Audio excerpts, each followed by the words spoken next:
All right, welcome to Every Second Matters for the September 2017. Oops, I was muted. You want to take it over, G-Webs?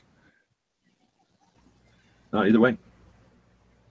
So yeah, sorry, we're getting started here. We were clicking buttons and not coordinated. So yeah, it's a September Every Second Matters. We get together on the second day of each month to talk about Second Amendment issues. We are running it today on the Daily Gun Show YouTube channel. We're doing this for kind of some technical reasons. We're testing some things, but normally we would run it on the Every Second Matters YouTube channel. Then we simulcast it over at gunchannels.com. We try to simulcast it over to Facebook, and I'm going to try to simulcast it over to my YouTube channel as well. So that'll be on the Gun Website's YouTube channel. We've got a bunch of people joining this right at the beginning today. The second fell on a Saturday this year, so we're doing this at about 1 p.m. Eastern. So it's right in the middle of the day on a Saturday. So we've got a different crew joining than we might have on a different day when it falls on a weekday or something. So anyway, we've got Jimmy James hosting the show, one of the hosts of the Daily Gun Show and Early Watch over on Gun Channels. Hey everybody, good to be here. Thanks for hosting. We got Ghost Tactical jumping in. Oh, I should say Jimmy's in Phoenix, Ghost here in Texas. I'm living in Arkansas right now. I'm from Texas, yeah, but thanks for having me. Right on. Then we got Moon, who's also in Arkansas from Pennsylvania. How's it going? Thanks for having me. Or maybe I have that backwards. And then we got Smeggy jumping in from Michigan. Hey, how's everyone doing today? And Tony jumping in from Illinois. Hey people, how's it going? Sounds good. I'm in Arizona as well, and we'll get started. So we've got links out. We send links out to the people that started the show back in 2013. We send links out to the people that have been guests or have joined us on the show since then, and we have 10 slots in here. So we've got plenty of room. If you're watching on YouTube or Gun Channels and you'd like a link, ask over on the Gun Channel side, and we can send you a link, and we'll start in. So it's September. It's the 2nd. Traditionally, we talk about what we've done during the month, potentially as Second Amendment advocates or conversations that might have developed as a result of paying attention to being an ambassador for the second. Additionally, we like to talk about any kind of legislation or potential negative legislation that's in the works, and we'll go through. I know Smeggy's prepared some stuff from notes and things throughout the month so that we can address some of those things. There's always a chance we'll have one of the experts in the field, perhaps an author or some of the members of the gun owners' rights groups that might join us, and the conversation will just go to randomly or organically to whatever the conversation goes. We'll run usually for 2, sometimes longer, 3 hours. And where should we start? At the beginning. Right. So anybody anything going on for the second today? I'm wearing my shirt, but I'm also sitting here in my computer, so you'll be seeing it. But we're running the show. I went out and bought a gun, if that counts for anything. Uh-oh. Glock 5? Yep. I gave into my Glock nerddom and got a Glock 19 Gen 5. Buying a gun, that's always good. Helps the manufacturer, helps the distributor, helps the local shop, keeps a car in front of the gun shop. Think about it, just the perception, right? If people keep driving past gun shops and they see cars in the parking lot, that's a little different perception than if they keep driving past a gun shop and it's an empty parking lot, a barren parking lot all the time. So yeah, I think that's technically helping the second. I plan on going to get one this afternoon after the show's over. Sounds pretty good. If anybody wants to buy me a gun for Every Second Matters, feel free for the Second Amendment. No, I'm feeling a little left out. Maybe I should go buy a gun. Well, I was considering taking advantage of some of these Labor Day sales and stocking up on some ammo or accessories or something. I wasn't really planning on getting a gun though. Anybody else have anything happen or get accomplished? I tend to carry open on the second, even though it's illegal here. But I haven't went anywhere today, so it doesn't matter. Well, that's like, being part of the, what do they call that? Oh dang, I can't think of the word. My But yeah, neighbors call it being an ass, but participating, you don't have to necessarily be doing something, epic every second. But I can't think of the word. But anyway, participating from home counts. That's something that not everyone participates in. I think Yankee really likes doing that on the second. When we originally started in the first, I think it was about 3 conversations when we started the concept of Every Second Matters. And the first, I think, one of the first iterations of it was, let's all open carry on the second. That quickly was changed because so many people don't have the opportunity legally, or if they do, maybe they go to school or work or something where, even though it's legal in the state, they can't, in the actual place they're going. So it would have been kind of pointless. Only some people would be able to participate. And that's where it kind of evolved to, let's wear an empty holster. And then there's all kinds of, practical and just, it's an odd thing to do. So not too many people would participate in it. Again, it could be potentially not threatening, but who knows what kind of weird thing. And we were looking for, if any kind of press about it or any kind of focus on it, we'd not want it to be because of we're doing something odd and it bothered people.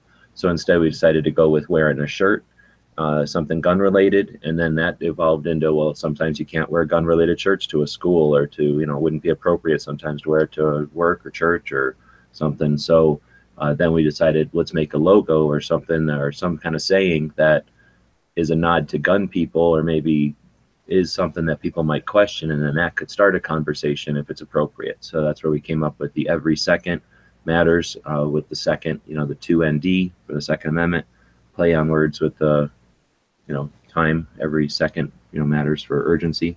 So we thought that worked pretty well. As we went through it, we also talked about it. There's a Second Amendment to the United States, of course, in the Constitution, but there's also a Second Amendment, and it's almost always the second thing in the state constitutions as well. So most of the states, I think only 8 don't have it included in their constitution at all. So in some level, it works with every second amendment, or every right matters. Anyway, so I agree with you, Tony, that you don't necessarily have to go out and do something, but just being part of the thing with participating like that, like I'm doing. I'm wearing my shirt, nobody's seeing it, but I have it on the shelf. I think you should turn your camera on. Don't have cameras. Yeah, but and that's one of the things you mentioned about the conversation, and that's something I tend to do all the time, anyways. Is I shoehorn gun rights into conversations about pizza or something. I can figure out a way to do it, but definitely on the second, I'm even more conscious of. Someone says something, be like, oh, that's kind of just like how California screwed over gun people, or that's very similar to this other thing that just happened. And I've been known at the guy at work who's the gun guy at work, and I've been approached by some people that are saying they want to buy their first gun, and they are asking me for advice and everything. So I think by talking about it and letting people know, you're just a regular person who happens to have this hobby. And definitely, I think the rights are very important, but it opens up to, I'm not a weirdo.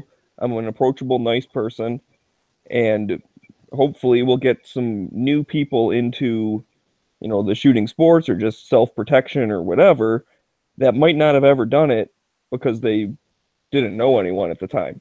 And now they know someone they feel comfortable asking about. And I've always extended the offer to take them to the range and let them see what it's all about. So that can be a good thing to do on the second, is go take someone to the range. I was actually been talking to our local range here, and our sheriff and all that about doing kind of like an Every Second Matters, but like on the second of each month, have like a little barbecue at the range and invite anyone. You don't have to be a member of the range, and kind of help promote the range, but also do a little barbecue, set up some trap shooting on the trap range, and then maybe some steel on the pistol range or something like that, and trying to just have a little fun outing on the second, because that's a pretty good idea.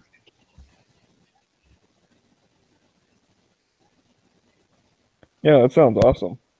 Yes, it does. And then that gets just people thinking like, oh goody, it's the second of the month again. Like this is it's our time for our barbecue. And then Right, that's a have good a way to barbecue remind the Second yeah. Amendment. Bring the kids out, bring the ladies out that might, have never been to the range before. And not only does it help maybe the range get some new members to the range, but it's more importantly, it's just people with guns having a good time, talking about their rights. And like I said, you set up the skeet ranch and the skeet shoot and some steel for the pistols or whatever, and just kind of have people understand that, just because someone says they like guns doesn't make them some crazy person out in the woods that are, conspiracy theorist. Yep. I like the idea too that it's getting together and doing that with the Second Amendment being the reason, and not, something for sale or, some new release of something. Absolutely. And I mean, you can bring up, have a little meeting or something like that and bring up whatever's happened in the last month and all that stuff. But I mean, yeah, I just thought it was a good idea to maybe bring people together. And it sounds weird, but using guns to do it sometimes is an interesting thought process.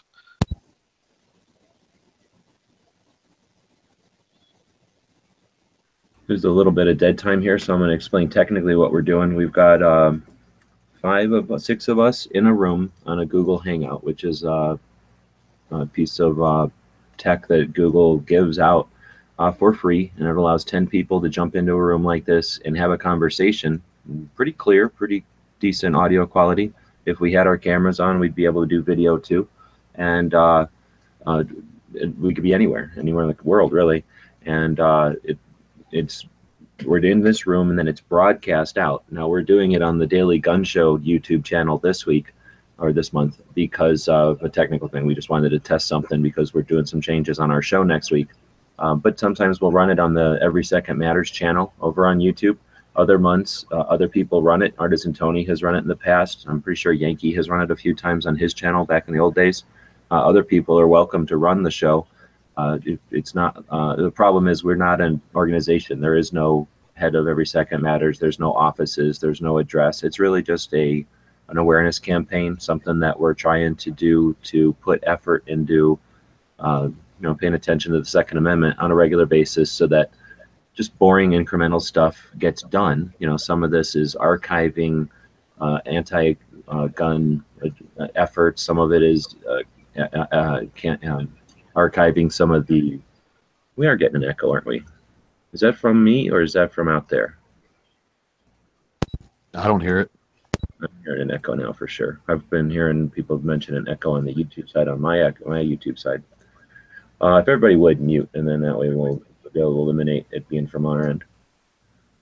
Anyway, I wanted to explain technically what we're doing here. We're broadcasting it on the Daily Gun Show YouTube channel this week, and you're more than welcome to broadcast it from one of your channels. If you're creating content out there in a future month, just contact me or Smeggy or Jimmy, somebody on the Daily Gun Show. That way you have 4 or 5 people you can contact.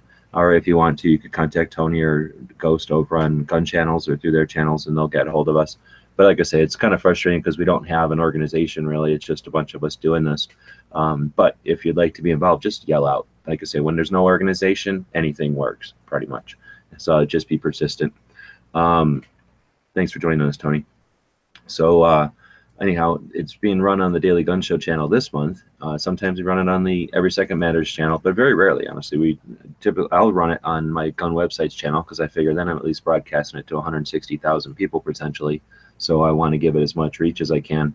But it's not all about reach. It's about getting together consistently and, again, getting some of this work done that nobody wants to do, but also keeping our skills sharp, getting better at doing things and developing the website and the community and the network. So anybody's welcome to do it and really encouraged to do it. All that said, I'm also broadcasting it over on the Gun Websites YouTube channel because it is a resource that I have control of, and I'm going to broadcast this to 160,000 people if I have the ability to.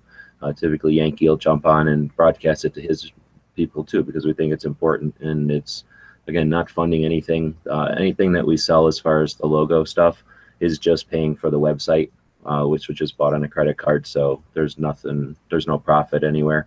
It's not a nonprofit because there is nothing. It's not even a thing.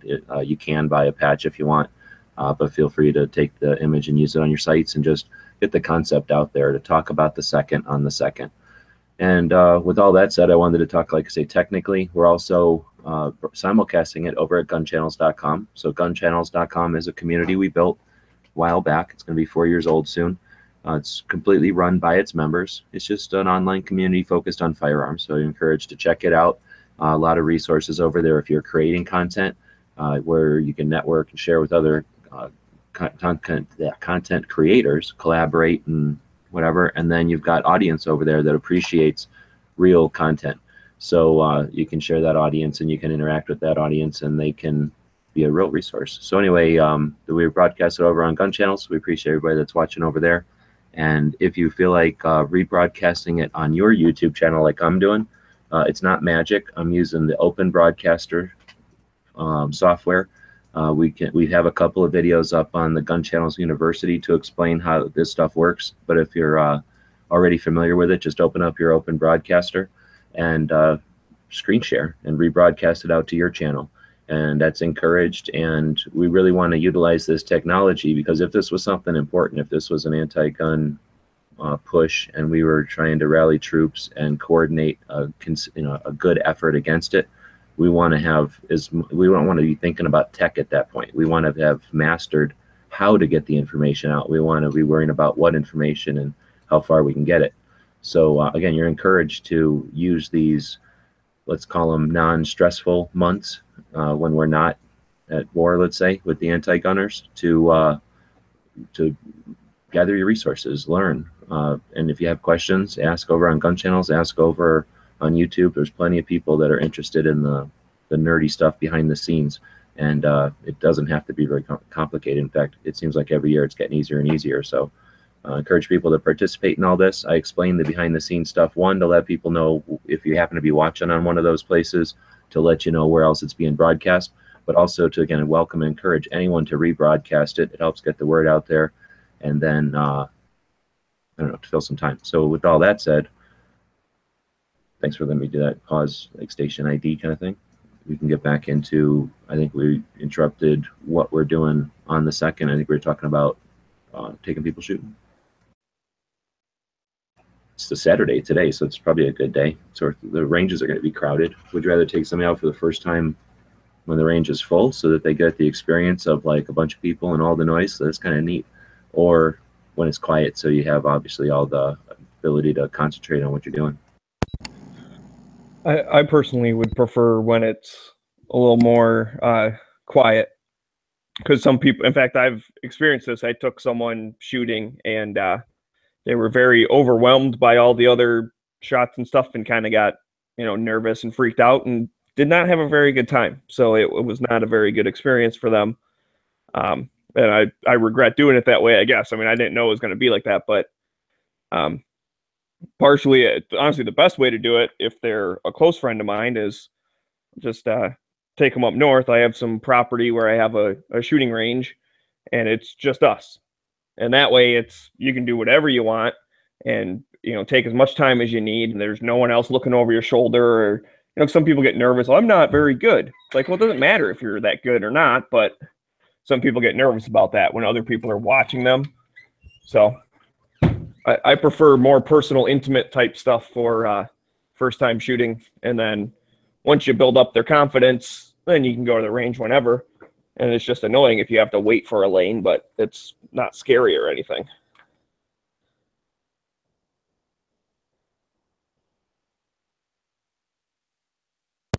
Yeah, I've done both, and I think it really all depends upon the type of person you're taking. I mean, sometimes you need to ask them, hey, how comfortable you around being around 10 other people shooting, or do you want to do this by yourself? And I've had people say both. I think the ones that don't mind the crowd, I think they get a lot more out of it because not just from the shooting side of it, but just sitting around talking with other people that, you might have a guy with a revolver, you might have a guy with old 380, you might have a guy with a 45, and that person can kind of see what all the different types of guns at once kind of can do and all that. So And obviously, most people, I don't mind, will let you shoot their guns if you want to. So I think it's kind of a cool thing.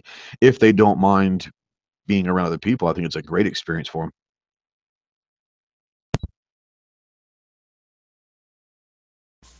I don't know. Sometimes there just isn't an option. So take them to a range, and most of the time, most people are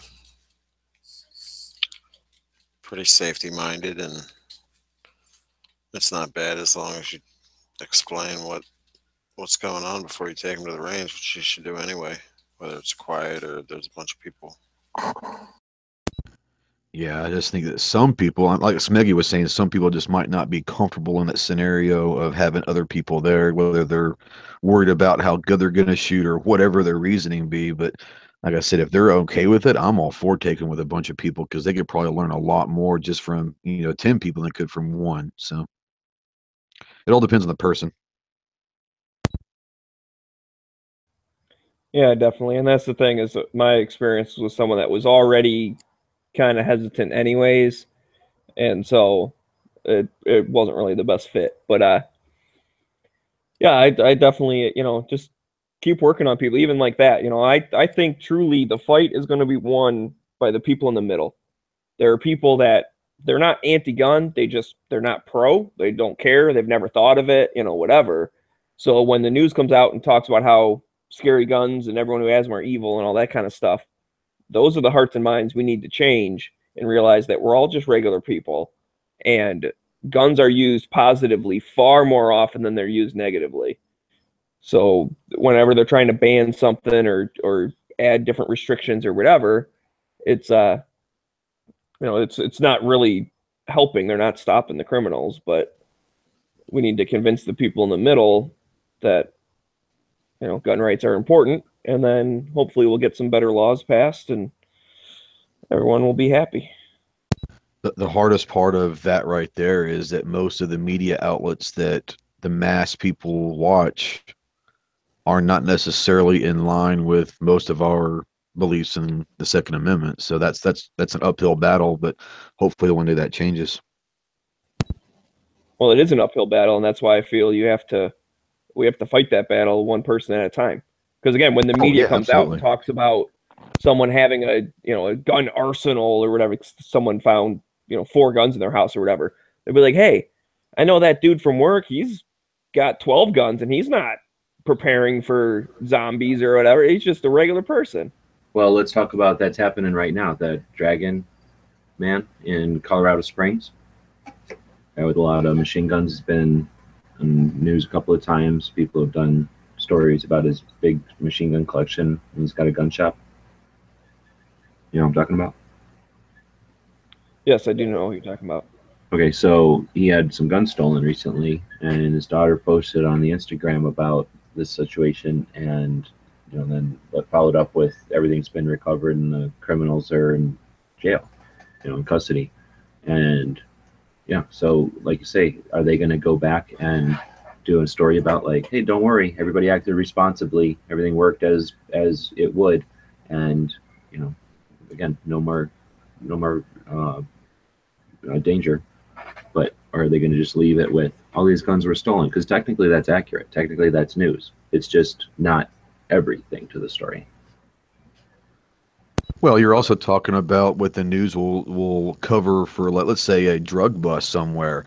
They'll sit there and say 4 pounds of marijuana, 16 guns, and $3,000 in cash were recovered. Well, I mean, every time they do stuff like that, you're saying that we all know that drugs are bad and we all do that, but they make it sound like, oh, he's got 3 guns there also, and holy cow, he must be a terrible person. Well, I mean, we don't know that those were the guys who's dealing with drugs, guns. I mean, you never know, but every time it seems like they come out with something like that, they had to slide in that the guns were also present. Instead of it wasn't a gun bust, it was a drug bust. I mean, yeah, nobody's saying that drugs or gangsters aren't violent, because drugs are just like guns; they're just sitting there. But you're right; like that could be a 18-year-old kid in the garage or the apartment over the garage, and then they said, okay, this is these premises, and now the dad's gun collection that he's spent his whole year getting together is sitting on the table with the dumbass kids, poor choice. Yeah, that's the thing. Whenever the news reports, blah blah blah, like you said, this many guns or this much drugs, and these many illegal guns, and that's one of the things is like, were the guns illegal before they brought the drugs in the house? Because they could be stolen guns or something. Or the person could be a felon, so therefore, yeah, they'd be illegal guns. But a lot of times it's, if they just had the guns, everything would have been fine. Like they did everything correctly. And then as soon as you bring drugs into that house, now every single gun that's in that house is now an illegal gun. So I'm not sure how an object can, be illegal like that, but. Well, to put it in a basket, shall we say, the best thing to do is if you get in conversations with people and they start pointing shit like that out, call them on it. Say, look, that is not representative of what the average gun owner really is. That's a good point. And you could choose to sit there and go, just shake your head quietly and go, that guy doesn't know what he's talking about. Or you can do what Tony just suggested and say something. And then that person is going to know, oh, I just can't go spouting my mouth off about everything that I don't know about, or I just heard on the news. And that doesn't make me an authority, because this guy's going to check me on it. He does pay attention to that. And then like Smeggy always say, who knows how many 3-4 people are listening, just, and they overhear it. And, they got a little bit of info now. So yeah, I think it's a good idea to not let them just say that stuff. Let it be unchallenged. I don't necessarily mean to be confrontational. I just, No, but just to let them know, hey, there's another side to that, Right, exactly. Or even like, how does that fit in with the fact that there's less violence, there's fewer accidents now? Because I thought the FBI statistics said there's fewer accidents now. I don't know. I'm hoping that I'm right in seeing that it looks like people are starting to question the mainstream news.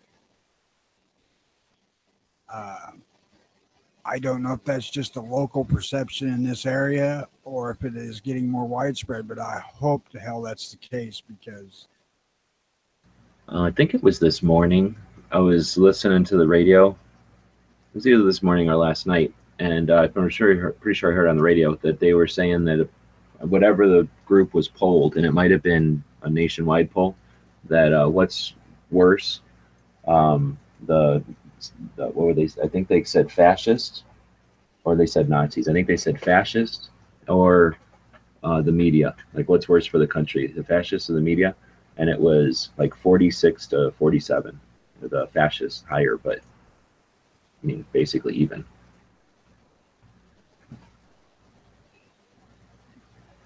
Yeah, the media is the worst.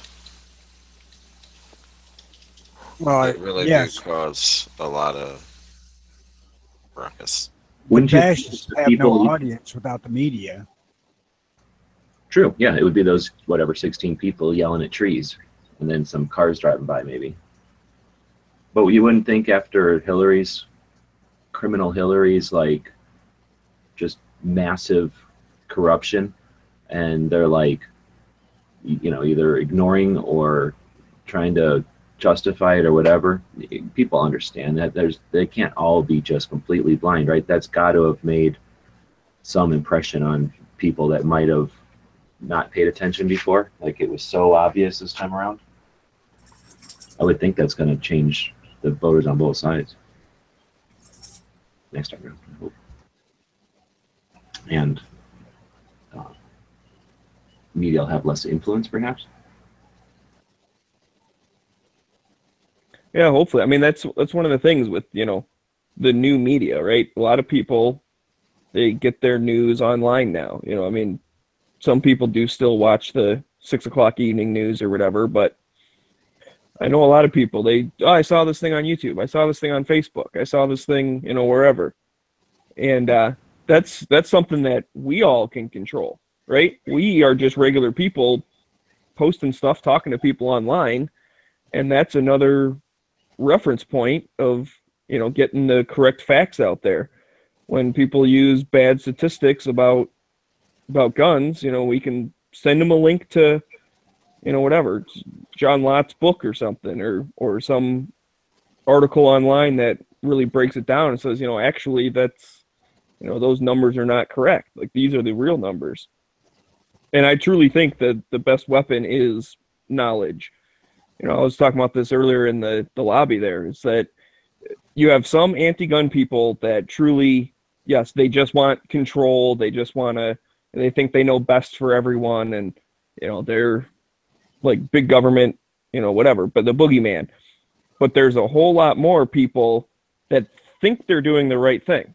Like, they're not evil, they're not mean, they're not really trying to take your guns away. They think they're doing the right thing, and they're not. You know, they're kind of call them useful idiots, right? So knowledge, information, make them understand what's going on, then they won't be useful to the anti-gunners anymore. Because when they read something from Bloomberg that talks about, you know, whatever it is, they'll say, wait a minute, I remember those statistics. That's not even accurate. Like, I saw the thing that debunked that. Dude, I love that. Did you come up with that? I don't think I've ever heard anybody explain it that way, or like explaining a justification for putting forth your effort to put content out there that, you know, that you're accomplishing that. I never even heard of that concept before. That's brilliant. Yeah, I'm kind of a big deal. From somewhere you just come up with that. Yeah, I know. I just came up with it. I was just talking earlier today. Right on. You know, that's awesome. That's why I like these conversations, because that allows, you know, if you're not thinking about it, you're not talking about it, then how does that kind of stuff develop? So I think that's great. Yeah, that's so true. Because, yeah, they're not, these people aren't like, I hate guns so bad that I'm going to go over there and do something about it. Like, they're just like given two options, yes or no. And they're just, you know, either not paying attention or they think they're doing right. Right. So I love that. Yeah. You put some effort out there. People go, oh, am I doing this for a reason? You know, I'm only getting so many views. Somebody else getting so many views. I'm only so big. But yeah, if you're hitting 5 people or 6 people in your area that know you from church, school, civic organization, work, you know, then, you know, that like Smeggy just said, all that Bloomberg money and marketing blah just is going to not work on them anymore. I love it. And it's not like you have to put it in their face either. You can be talking about all the other stuff you like to do, watching movies and going to the sports game, or like eating the barbecue on the weekend or whatever. And then, you know, I do this sometimes too on the weekend, you know, on the weekend. And I love that. That's great.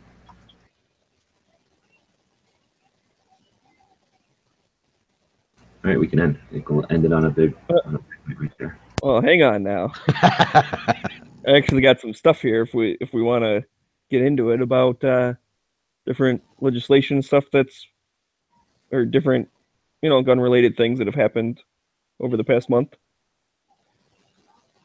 Yeah, go ahead. Why we're ready for that? On a high note. All right. Well, maybe I'll do one good news, save the other good news for later, because there's a couple of good news and then there's a couple not so. So I'm going to start with something that surprised the heck out of me, and it is good news for gun owners in California. Are you talking about LA? Is that even a thing? Can that happen? Is that legal? It can happen, and it did.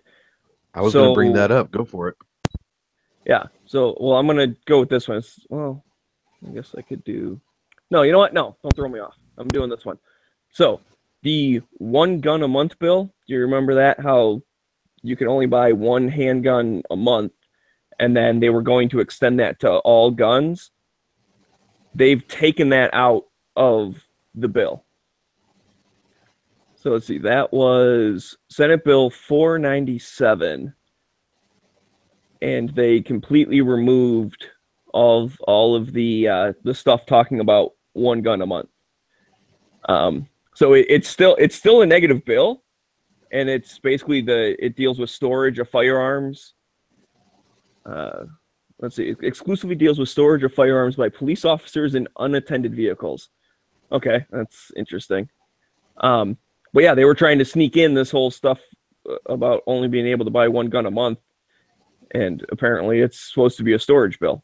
So by getting rid of that, I mean that's definitely a step in the right direction. So it's actually good news coming from California. If it is in fact something they tried to sneak into a bill that wasn't an anti-gun bill, then that's great.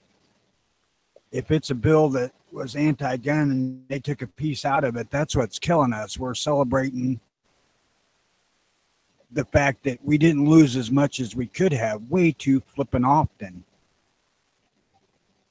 Well, you know me, I am a fan of steps in the right directions are better than steps in the wrong direction. And yeah, I'm not throwing a party over this, but if it's just a bill about police officers storing their weapons in their vehicle, I don't see that as being that big of a deal. It's probably just like, oh yeah, you can't leave your shotgun laying on the front seat anymore. Like if you run away from your car, it should be in its little holder or something. I don't know. I will admit I haven't read that whole bill because when it first came out, everything was focused on the one gun a month thing. Like that was the main thing about it. And that's now been ripped out.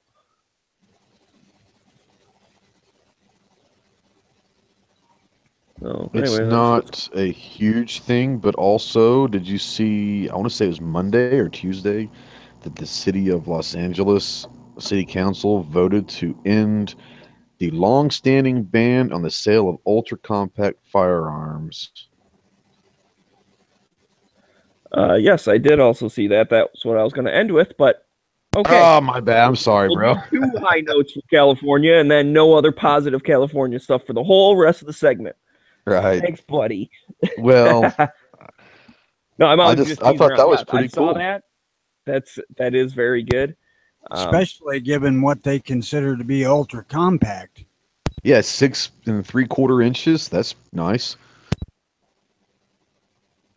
Yeah, so that's one of those things. It's like you already have a limited number of guns that you can buy in California because of the roster.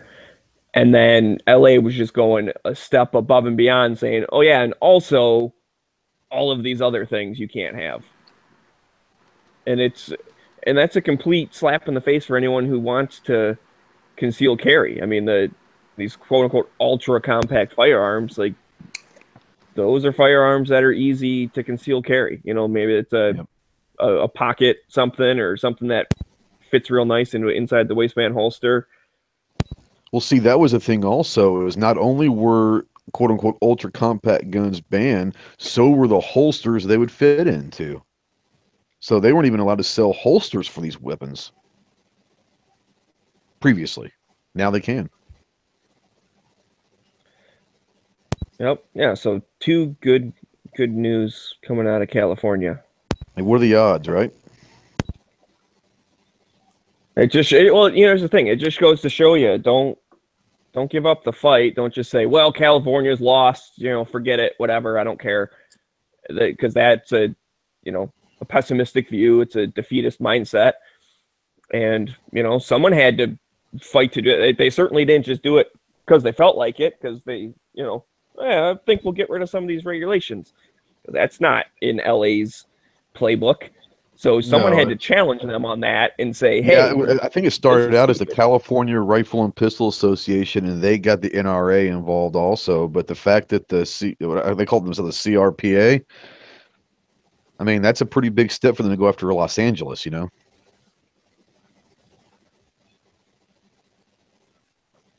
Right. And here's the other thing is that puts other cities kind of on notice if they had something similar. And, you know, a city like LA probably had resources to fight against it. I know there's a lot of other smaller cities here, let me take a step back. So that's why state preemption laws are so important, where basically it says, you know, a local ordinance cannot be more restrictive than the state. And what happens is there's all these little cities that just pass laws anyways that try and ban you know, like assault weapons or this, that, or the other, or high capacity magazines. I'm using the air quotes with my camera off, so that was kind of dumb of me to do, but you guys get what I was saying, right? And so they do that, and most people are like, oh, I guess that's what it is now. But if the rule is in place that they can't have that because it's more restrictive than the state level regulations, someone can come around like a lobbying group or a group of lawyers or whatever, and a lot of times just the threat of suing, like, hey, just so you guys know, this is not right. We're going to sue you. You guys are going to lose in court. Like, it's pretty easy to figure out. They'll just go ahead and drop it. They'll just get rid of it because they don't want that fight because they know they don't have the resources to put up with it. Well, and even if you're talking about being sued in court as a municipality of LA or whatever, it may not be the monetary value of that court case. It's the bad public image you're going to get from people that actually care about the Second Amendment. It's looking like the crazy city that's banning guns, and the perception of that case would be much more damaging maybe than the monetary value of that court case.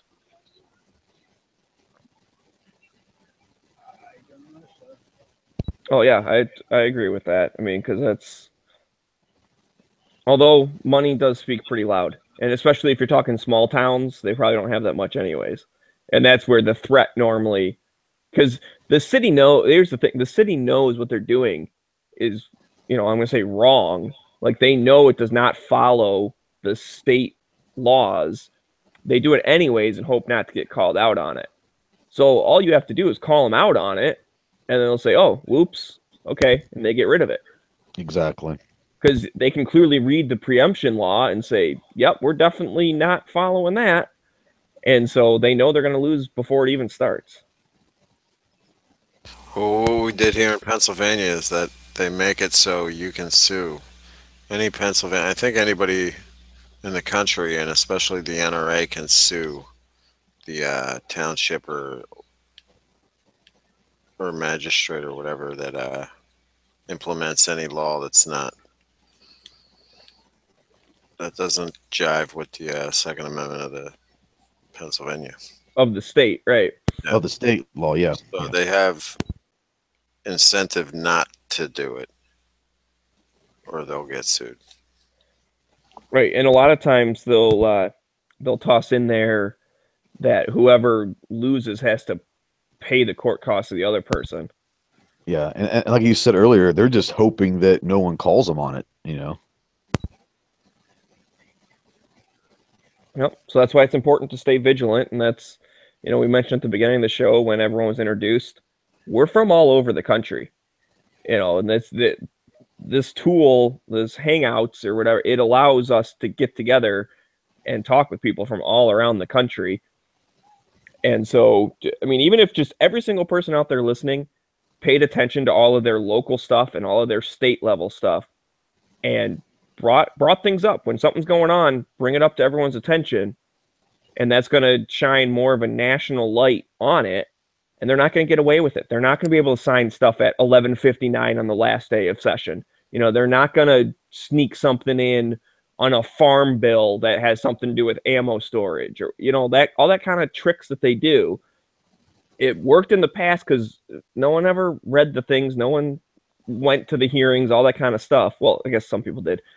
But now with the internet, you can read the thing real quick. You can get the information out there real quick. If something's happening tomorrow, hey, we need everyone in the state capitol tomorrow. And you might get, 100 people show up because you spread out a video that thousands of people watched. But anyways, I'm going to move on here through my list of stuff. And I guess we'll go negative here. This was from August 17th in Oregon. Governor signs anti-gun bill. Well, hold on. I know you don't have a ton of stuff, so do you want to take a break so that you can have a minute from saying stuff and then spread your stuff out a bit?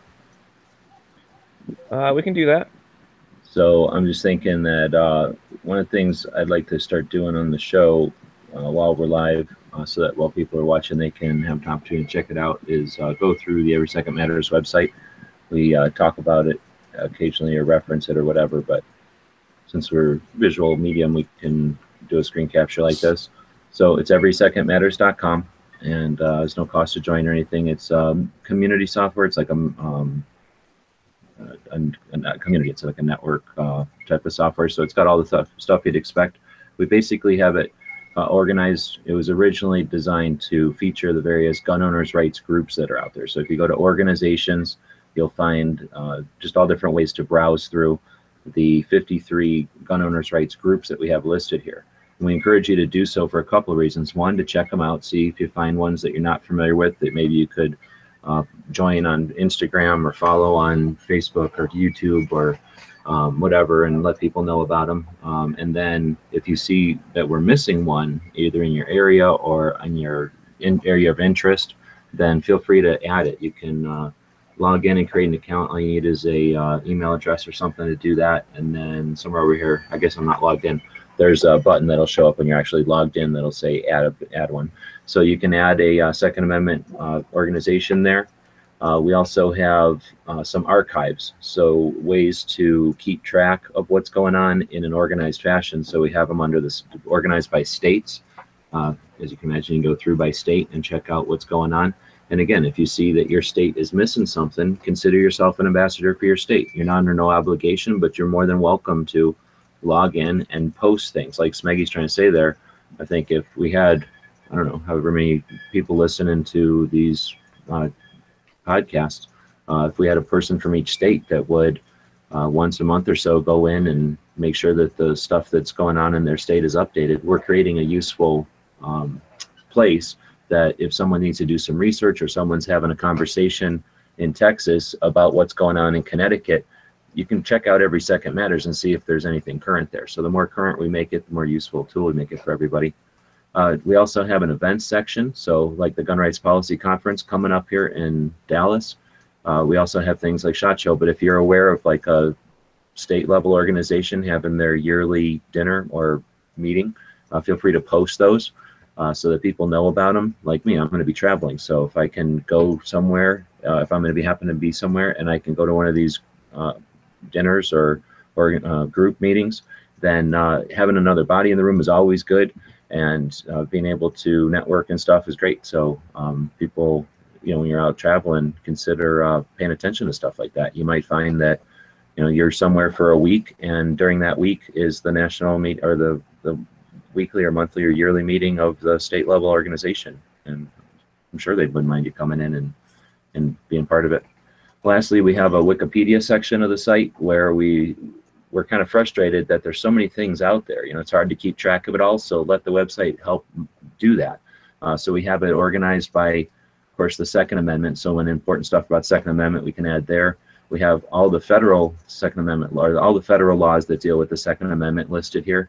And again, it's just places on the shelf. So when you have information to post, there's a place to put it. We have a lot of the bills. So potential legislation, that's the one that people are worried about because it changes so often. So we have the current ones up top, and we have some past ones here because sometimes it's interesting to go back and reference them, or it's necessary to go back and reference something. So again, by a bunch of people putting a little bit of effort in, we'll create and accumulate a bunch of data so that when we need to reference it in the future, we'll have a place to go. And that's what it's built for. We also have at the bend here court decisions. So if you see something that's missing from that, let Smeggy, me, or Night Strike, one of the other people over on Gun Channels that's a moderator know, and we'll edit the site and get it working as useful as possible. On the main menu there, the last thing is news, and that's the main page when you log in. I'm not logged in now, so I guess I'll just log in real quick. And when you log in, you'll get everything that's been posted. So anything that's been posted recently, new members and stuff, will show up on your news feed, and that's on news. So it's everysecondmatters.com. Check it out. And it's kind of the supplement to the effort that we do on the second day of each month. Hopefully that gave Smeggy a break there. And if you have any questions or anything, people that are watching, we appreciate it. We've got people watching on the YouTube side, and we're broadcasting it today on the Daily Gun Show channel. So thanks everybody who found us there and is watching. I'm also simulcasting it over at the Gun Channels YouTube channel. So thanks to people that are watching over there. And of course, we're simulcasting it at Gun Channels. So we're watching the comments that are coming in there. And if anybody'd like a link to join, feel free to ask for one and jump on in. Saw that Tac Daddy jumped in. What's up, G? What's up, guys? Hey, how's it going, Tech? What's It's up? good. It's good. Anything? Got the link. It's always good when I get an email to remind me that we're already the second day of the month, and I forgot. So I appreciate it. Things are good. I wanted to jump on and just kind of give an anecdote more than anything today, and hope that it adds something to the conversation. Don't know what you covered yet, to be honest, but Smeggy, good ups on you for doing this and having the agenda. I heard you talking quite a bit at the beginning there, so way to go, dude. People need us. I say that and let it sit for a second. People need us gun guys. People need us gun guys that are comfortable with guns. And I say that because my wife told me that there was a young lady at her work that was in the process of getting her concealed carry permit, and that she just wanted to talk to somebody about some of the different options and this and that and the other. And of course, I go to automatically, oh, no, we'll meet at the range. I'll bring 3 or 4 different carry options. I'll bring her some holsters to look at, and, we'll go over the whole thing. I'll give her, the time and energy that's needed to get someone from zero to get going. I didn't realize she had already taken a class and already applied for her permit. So anyway, I shot her a text and said, hey, call me when you can talk and whatever. So she calls me like 2 weeks later. And she says, hey, I wanted to let you know that I went to the range. I was like, oh, awesome. Who'd you go with? She's like, oh, no, I went by myself. I suck. And I said, wow, you went by yourself. Where'd you go? What'd you do? She said, well, I went to this place, Shoot Straight in Fort Lauderdale, and I got a 9mm Glock, and I got a box of ammo and a target, and I went out and I figured out how to do it. And I'm literally sitting there with a huge, open mouth. What? So you got a box of ammo by yourself, went out to the range, put a target down range, figured out how to put bullets in the magazine, got the magazine into the gun, racked the slide, and started shooting? She's like, yeah. So my point is people need us. It is awesome on one hand. On the other hand, people need us. And so make sure that people know that you're available. Again, of course, she said to me halfway through the rest of the conversation, you're right. I really should have called you first. And I said, yeah, I know. I know we don't even know each other, but yeah, I'm here for you. Well, that's the thing. If she doesn't know that it's A-okay to reach out like that, that's like somebody saying, hey, would you mind showing me how to play golf? Or like, hey, would you? Well, my wife told her. My wife had a conversation with her enough to say. Oh no, but I mean, I hear you. But there's like that stigma, I guess. What I'm getting at is that 100%. But the fact we all know on this panel right now that the almost humor, but almost awesomeness of what she did, and she had a great time, and she put targets. She put bullets on target. She just, it was all over the place. No one showed her how to hold the gun. No one gave her anything on what to focus on, sight pick, nothing. So, of course, we're going to go, I think tomorrow, we're going to head back. And she's waiting for her permit in the mail. So she's already done everything needed to get that. Now she's at that stage where she wants to make sure that she's proficient. So there's that one meme out there that says, if you need me, I'm here. I'll help you train. I'll help you buy the gun. I'll help you go to the range. I'll help you make sure that your family's protected at home, knows what the right way to stage a gun at home, blah, blah, blah. Anyone that's listening to this or stumbled onto this thing, everyone on this panel, and trust me, there's people in your neighborhood that if you ask, they will help. Now, that caveat is make sure you're asking the right person. Right. Well, and that's like something I don't think you were in here yet, but that was something I had mentioned earlier. By talking about guns at work all the time, and everyone knows, oh yeah, he's the gun guy or whatever. I've had 2 different coworkers come up to me and say, hey, I'm thinking about, getting a gun for home defense. And one of them, he wants it for home defense, but also he just thinks it'd be a cool hobby. He's like, it seems like something I'd enjoy doing. Right. I said, well, let's go to the range. Let's get you all set up. Let's figure out what you want, what you need. And yeah, so just by That's like awesome. you said, make yourself available, and people will ask, and just take them out and let them have some fun. Right. What's the minimum number of YouTubes the guy should make before you trust him that he knows how to train you? That's a joke. That's a joke. But you should look into his credentials 42. and make sure that the guy's either, again, it's easy to go with guys that are just fanatics and enthusiasts. And it's another thing to go with someone that's had some training or does training. If you said to me what's ideal, I'd say, go with someone that you trust that's a friend. But also, if you can have an actual trainer there, shit, there's nothing better than that.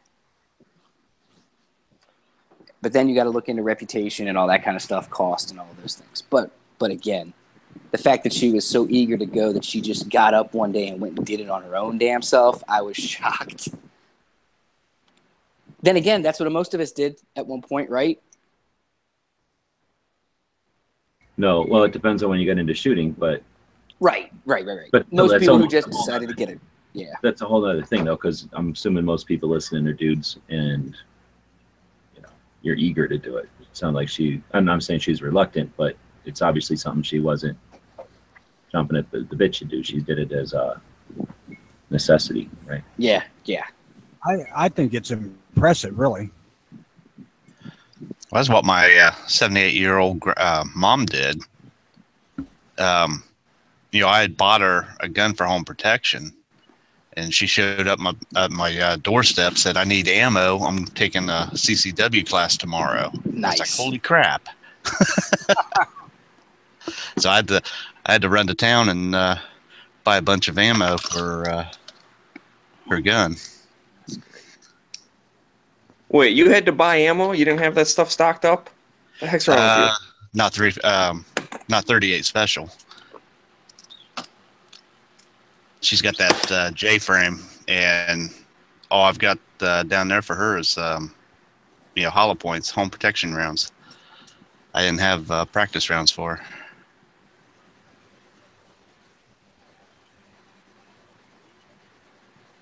It's like buying your kid a car on his 16th birthday and saying like, "Oh yeah, by the way, the tank of gas is empty. Have fun with your new car." Well, she's been to the range and shot it before and everything. So, but yeah, she didn't have enough ammo to go through a CCW class.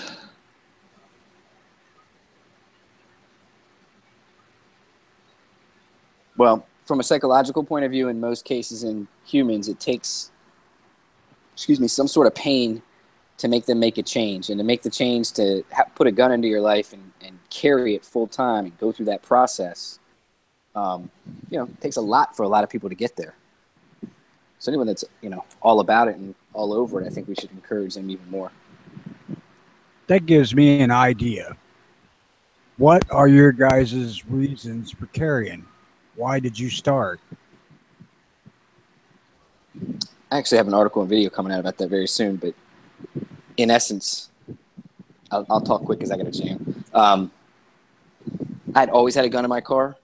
I'd always had a gun in my car since high school, mostly illegally by most cases. But I found out that down in Florida, you're allowed to have a gun in your car. You're allowed to have a gun, your loaded gun in your glove box as a gun owner, until you get pulled over for speeding in a school zone. Then it's a felony. That was the biggest reason. I always believed in having a gun to protect me and my family. Once I got into getting classes and learning more about the culture and the ability to carry concealed legally and comfortably and regularly, then it was just a question of, how can I not protect my family? How can I be the guy that's at the public situation where shit goes south? I have this ability. I have the skill set. I continue to train. Why would I not?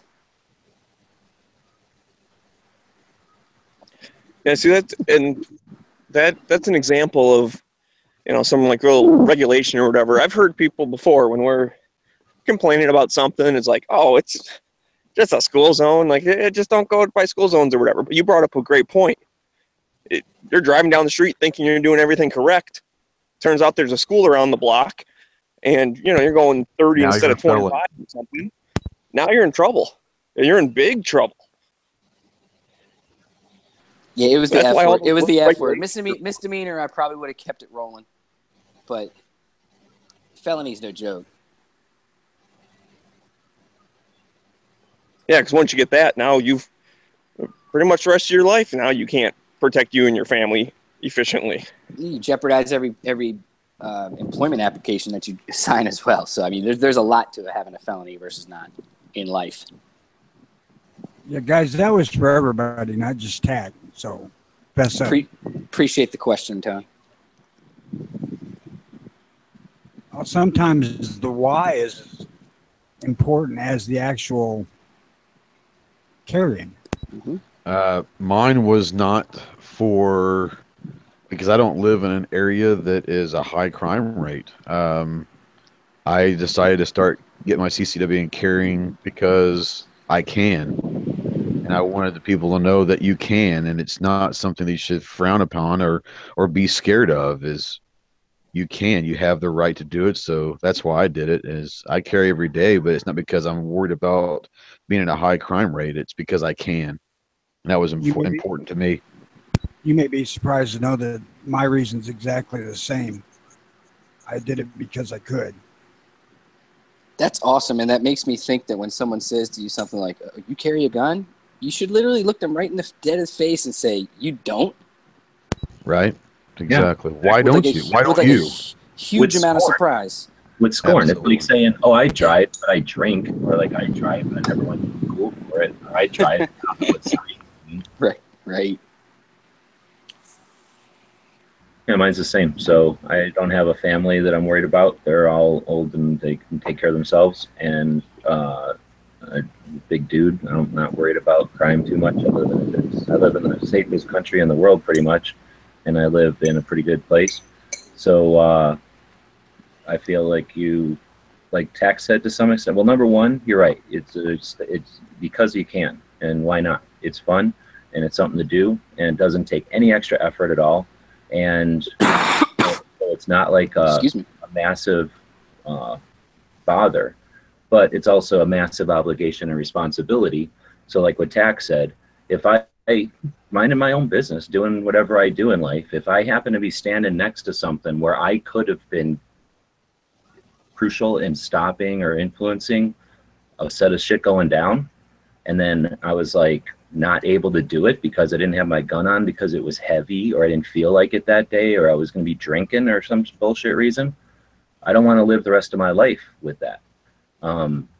So it is there's almost no possibility that's ever going to happen. But it's like having a fire extinguisher in my car. Why do I have a fire extinguisher in my car? Same reason I have a spare tire. I'd get much better gas mileage if I left my trunk empty. But I'm going to get a spare tire one day. I've gotten them before, so I carry a spare tire. I've never gotten a car fire, but I have stopped at the side of the road to help people who've had car fires. I've never needed to blow off my fire extinguisher because it wasn't needed, but I pulled over because I had the fire extinguisher and I was willing to. I know people who have pulled over and blown out engine fires with their fire extinguishers for other people. So that's why I carry a fire extinguisher. Why do I carry a gun? Because I care about my world. I care about my friends and my neighbors and my community. I care about people I don't even fucking know. So if I'm at a store and something crazy happens, let's say a wild mountain lion comes in and, starts attacking nuns and orphans, I'm not going to live the rest of my life, because I couldn't, I can't wrestle the mountain lion that day because my arm's bound up and I'm, don't feel like I'm ready to wrestle a mountain lion. Then I'd feel very bad for the rest of my life. I didn't have that gun. I just want to clarify that before I started carrying, I actually carried for the government for years. I was contract police for the government. So I was well versed in all the pros and cons of carrying a gun. There wasn't any consideration to that. I just one day decided, God, it's kind of stupid to not carry it because I can.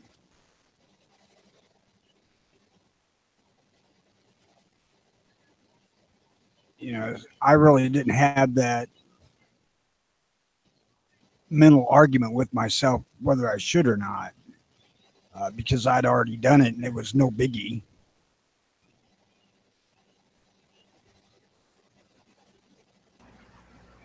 Now, and for people, and I gotta say it's probably true to some extent with everybody, but we're all probably, you know, different, but we're all dudes, so we all grew up and we had our times when we were dumb and young, and then we got older probably.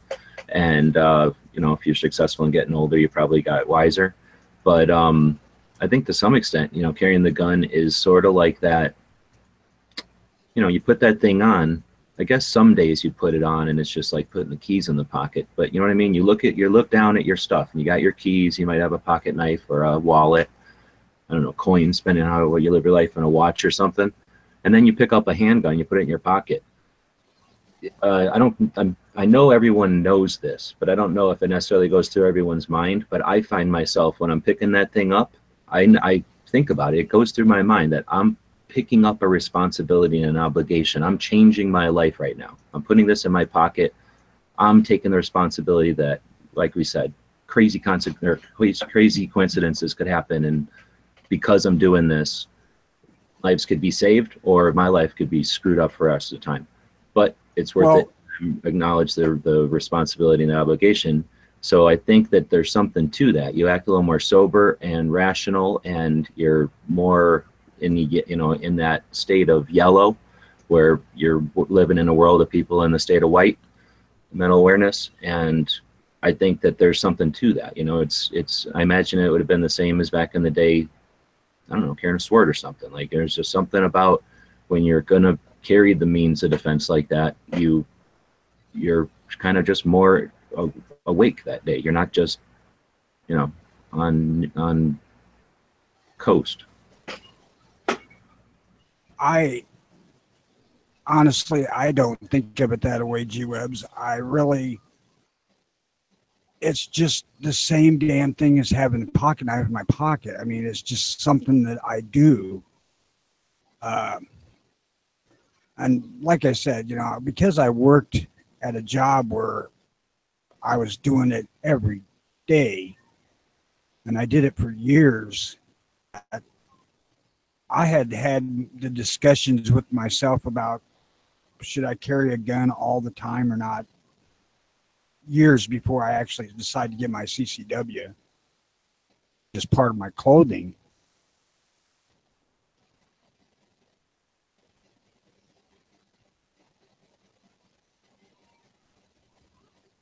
Now that may change when I start here in a few weeks, start shoulder carrying that 629. Simply because of the potential repercussions of using a big gun like that.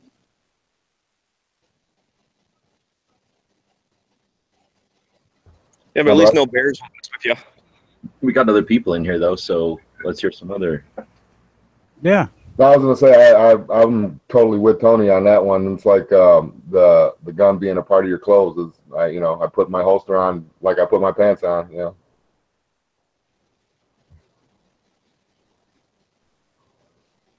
Sorry about that. I knew where Jimmy stood because he and I talk about this shit all the time. Yeah. It becomes a part of you. I'm trying to imagine Jimmy putting two legs into a holster though. He's trying one leg at a time. He puts, He's skinny. He puts his holster on 2 guns at a time, just like everybody else. Just jump right in. I have a 2-gun rig plus several ways I can carry 2.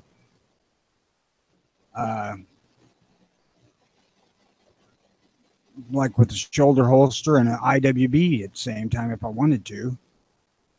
I'm a frail old man now. I can't hardly handle weight, but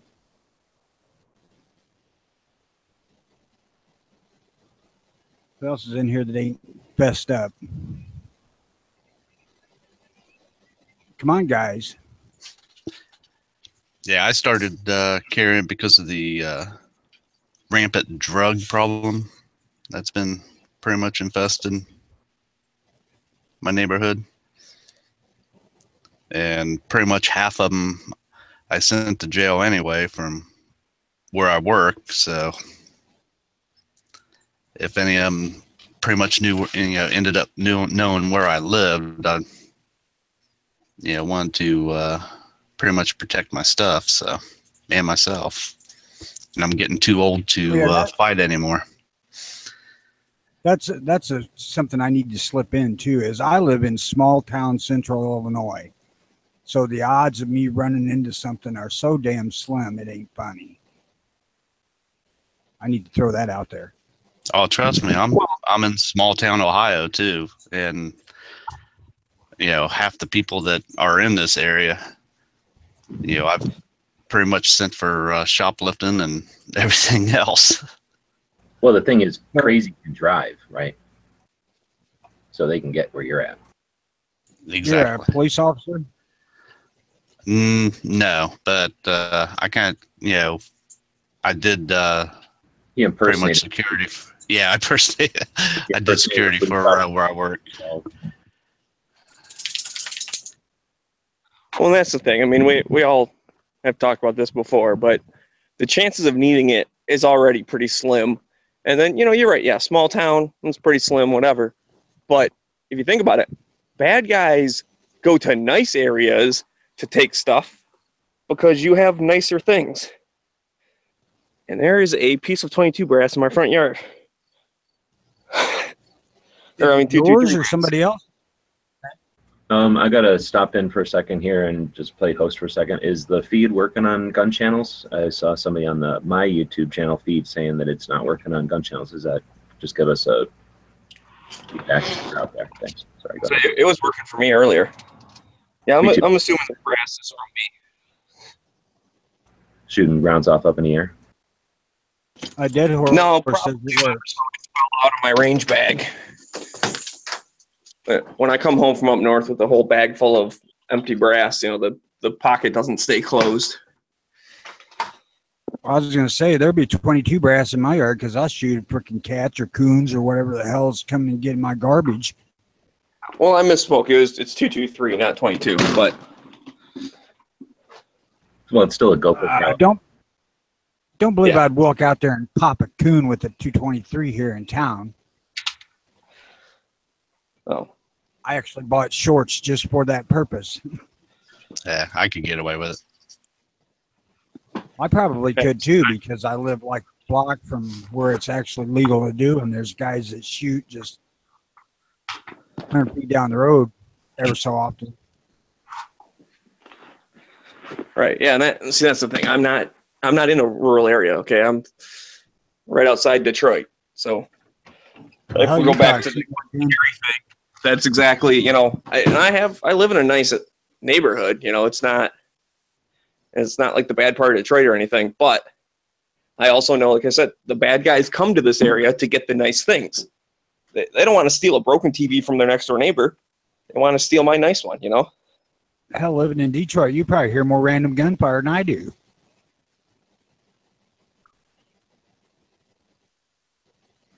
Well, don't all the criminals use suppressors because they're trying to make suppressors legal now? I actually saw my first killing in Detroit.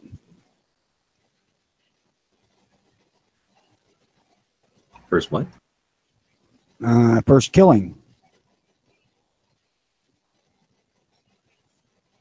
Across the street from the apartment building. I don't have to designate one of them as my first one. Across the street from the apartment building we lived in, there was two guys sitting in swings at the kids' playground, and one of them just freaking shot the other one. I was 9 or 10. But the next day we were on a Greyhound coming back to Illinois. My mom said we ain't staying there no more.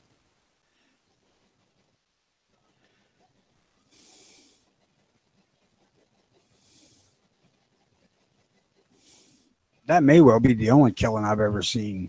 I've seen people shot a couple of times, but I don't know that they were dead. This guy was dead because he got shot right in the side of the freaking head.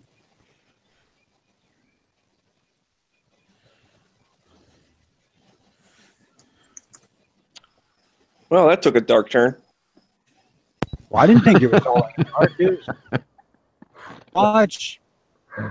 Oh, man. I thought that was 10. We got 9. Plus Maggie's taking 2 seats. 2, 4, 6, 8, 9. We only got 9. We're good. I was like, I'll I'll drop out on my phone here in a minute. Okay, so yeah, that's good. We still got to see. We're good. I just Well, you like know, because we got so many snowmen. emails out there, Them snowmen's got big fat bottoms. No, I'm not. We would drop out. We got Smeggy taking up 2 rooms. That's all I was saying. We don't need anybody to drop out. So, did anybody want to chime in with Tony's question? That was a pretty interesting question. Just to reiterate for whoever may not have been in here, what is the reason you started carrying a gun? If you carry. Yeah, I was the same as a couple of other guys. I originally started just because I could. I had to get a CCW anyway because I was participating in a lot of target sports and hunting and all that kind of stuff. But then it became more, I looked at the world around me and said, I realized that the chance of getting into an altercation is less than the chances of getting hit by lightning. But that doesn't mean I don't put lightning rod on a house. So I decided to start carrying a small 380, and now I recently stepped up to a 9 just because I could. So, don't you have your CCW from several different states though? Also, oh God, yes, I have them from all over, but that's because I'm from the black hole of the Northeast. Is that because you're greedy? No, it's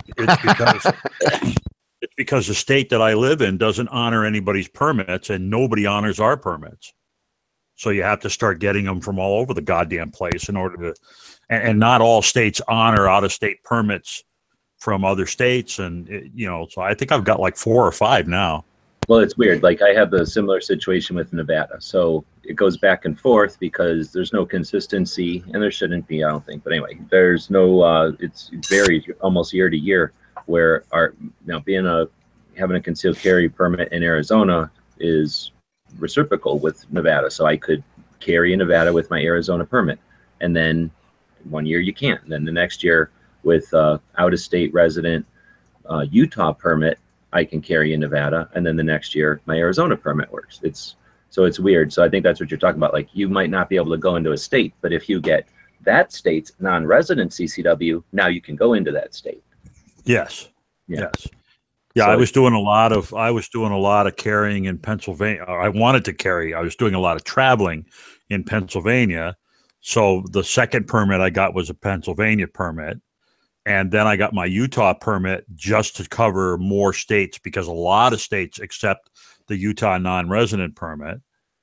And then I ended up getting Massachusetts, but they ended up restricting my permit. So it's really not that useful because it's a sporting use permit, which doesn't do much.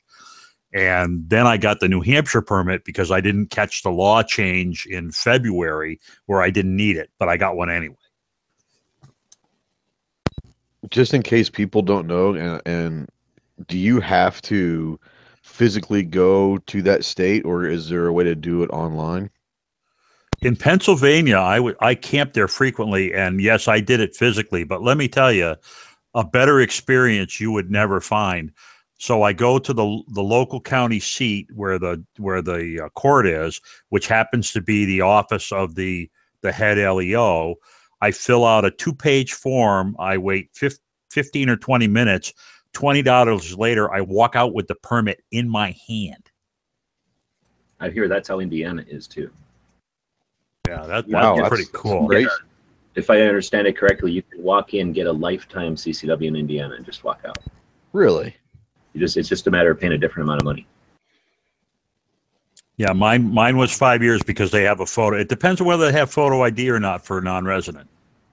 So for me, I get my Arizona CCW, I get a Utah CCW, a non-resident Utah, because although Arizona has a lot of reciprocity, I don't get Minnesota. And I always like to think I'm going to go back and fish into Minnesota, so I keep my Utah. And also because, like I said, with Nevada flipping around back and forth, I can almost always carry in Nevada no matter if they're friends with Arizona or not. But with my Utah, I never stepped foot in Utah. Well, I have stepped foot in Utah, but I never stepped foot in Utah in regards to my CCW. I took the CCW as a non-resident of Utah in Nevada, as a resident of Arizona, I went to Nevada to get a Utah CCW. I also got my Nevada CCW at the same time. The place I was at, you can get 5 states at the same time. So if I would have just paid more, I could have gotten a Florida and an Arizona and some other one. I already had an Arizona. The Florida was like $135. The Utah was $35. And I can't remember anymore, but I think the Nevada was like $75. So each state's a little different. So in Nevada, I needed to be there. So I wouldn't have been able to do the same thing in Utah. I would have not been able, you can't get a Nevada out of state. You can be an out of state you could be a non-resident and get your Nevada, but you got to take your class in Nevada. And then if I remember right, it's been a while, I think I had to cart my stuff over to the sheriff so I can take my class, get all my preliminary stuff, my whatever signed and fingerprints and pictures and whatever you needed. There's no picture on it, so just your fingerprints and stuff.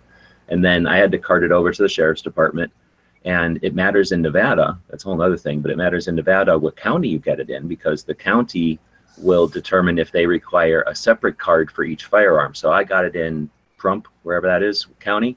And then if I would have got it in Las Vegas, Clark County, I would have had to have a separate card in my pocket for each gun, well, for the gun I might be carrying.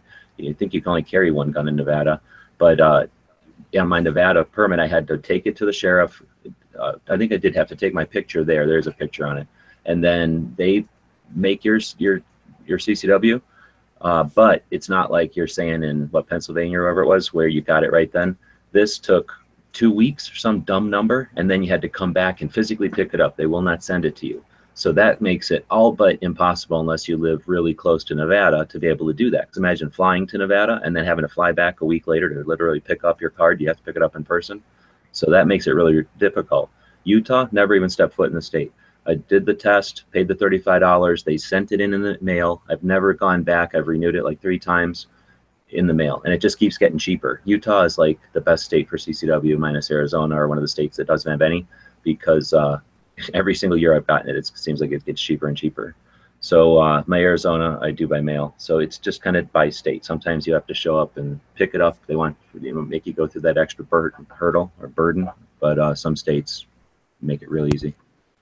I guess I've never really thought about how lucky I am living in the South, because I don't have a problem, anywhere I go in the South at all. They reciprocate with everybody else. So I guess I never really had to worry about all that stuff, but it sounds like a pain in the ass if you got to do all that Bill does. It's mostly Nevada is weird, and that's the holdout. Well, obviously California, but the Nevada is the holdout out here. And then Oregon is kind of weird. And then the East is who's really got it bad, because your states are smaller and none of y'all get along, it seems like. As far We as hate everybody. Well, as far as CCW, nobody likes it. Very few people like it, I guess. So they're all trying to infringe in better ways than the others, and they definitely don't like gun owners, right? So they're trying to they don't care at all what the problem is for you people. So I definitely think you guys got the worst. Well, we And kind of see, have I was going to say, that's what I don't understand, is because everybody I know has a gun, where I live. And everybody that doesn't have a gun isn't bothered by it. They find out I'm carrying, or, I'm going shooting, on the weekend or something like that. And it doesn't, they're not, frightened or scared or anything else. They're just like, wow, you do that? And so, I don't know why it'd be so, it'd be different than any other place around up here. Yeah. The only 2 places that required me to be there in person was Pennsylvania and Massachusetts.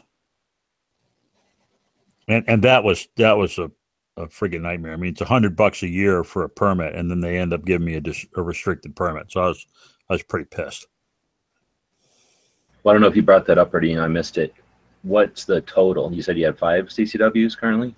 Yeah. I know that some of them are probably 3 or 5, but like when the renewals come, what do you? Everybody's 5, and Connecticut's like 70. That's my home state. Massachusetts is 100. New Hampshire was 100. Pennsylvania was 20. And I don't remember what Utah cost, but it wasn't a lot. I think it was like 50 or 60 bucks. Oh no, it was probably up to your school. I was gonna say the thing is 35, but then your school or something's gonna cost something. But now that's the price of the permits. Then you probably have to do some kind of instruction potentially to get qualified for the permit. Well, the only place I had to go to get qualified was Massachusetts. Everybody else accepted the fact that I was already qualified in Connecticut. Oh, okay. Well, that's at least a little helpful, is that they don't make you go through the courses or something well, did they make you go through a course? Nope. Nope. Oh, well, that's helpful, because like say you have to take a test for Utah, you have to take a test for Florida. Oh, I'm sorry. That's not true. Utah, I did have to take a course for Utah. I mean, for Utah and Mass were the only two I had to take a course for. It's whatever your Massachusetts test was, it covered your Utah. Your Utah is pretty simple. No, I had to take a separate Utah class. Okay, but I mean, curriculum-wise, the Utah curriculum is the simplest of any CCW I've ever seen. It's very brief. Yeah, see, Mass is pretty similar. When I took mine, took the Ohio and the Utah together, and as far as the Utah one, all I had to do was take 2 more hours of like book stuff, because they had different, they covered different laws than what the Ohio did. So, pretty much all I did was do the Ohio one, and then we went back to his wife's business, covered the extra 2 hours of Utah laws, and then he took my fingerprints there, and away I went.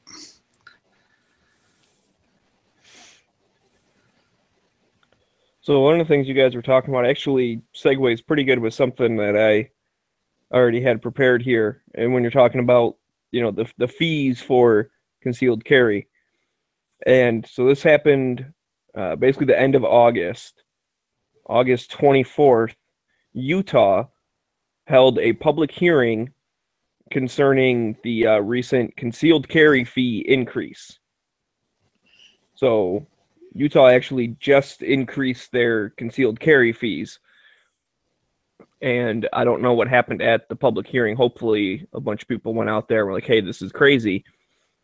And I'm not sure who this is quoted of saying it, but they're basically saying the bottom line is, if the fee increase is justified, it must be run through the Utah legislature when it convenes in January. So they kind of like snuck it in somehow, like they weren't really supposed to, and increase the fees. And one of the things they're saying is they're basically blaming it on the fingerprint database, that they have to send it electronically to the FBI. And they're saying they have to put it through their own database first before they can send it. And then that's going to cost more money and all this kind of stuff. But, it brings up a decent point, which the anti-gunners like to say all the time with different rights. A right delayed is a right denied, or, anything like poll taxes or whatever, like you shouldn't have to pay for your rights. And yet concealed carry, or sometimes even just a gun license, right? Like in, Illinois and all these other places, they got no problem saying, yeah, $100 here, $100 there. We're going to go up to 150. It's no big deal, whatever. And they're chipping away at it. They're chipping away at our rights just by making it more expensive. Like you said, man, you jump through all those hoops to get all those different permits. And that actually segues to one more. I'm going to do a twofer here. This is something that happened again, the August 25th. West Virginia and Wisconsin have made official the concealed carry reciprocity. So now those two states get along with each other. So your permits from there work in the other state. So that's a negative CCW thing and a positive CCW thing.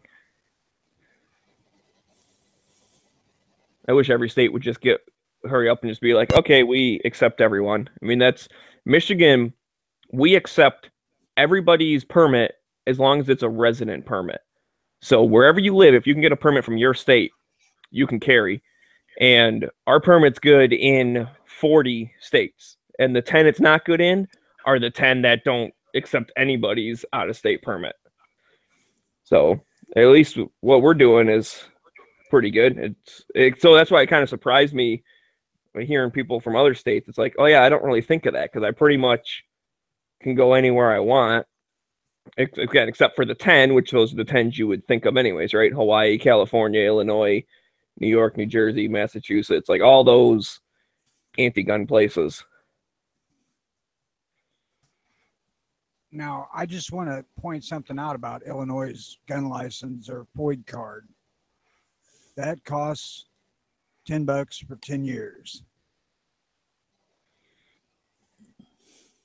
The CCW is a hell of a lot more money. It's $150 for 5 years, but our so-called gun licenses,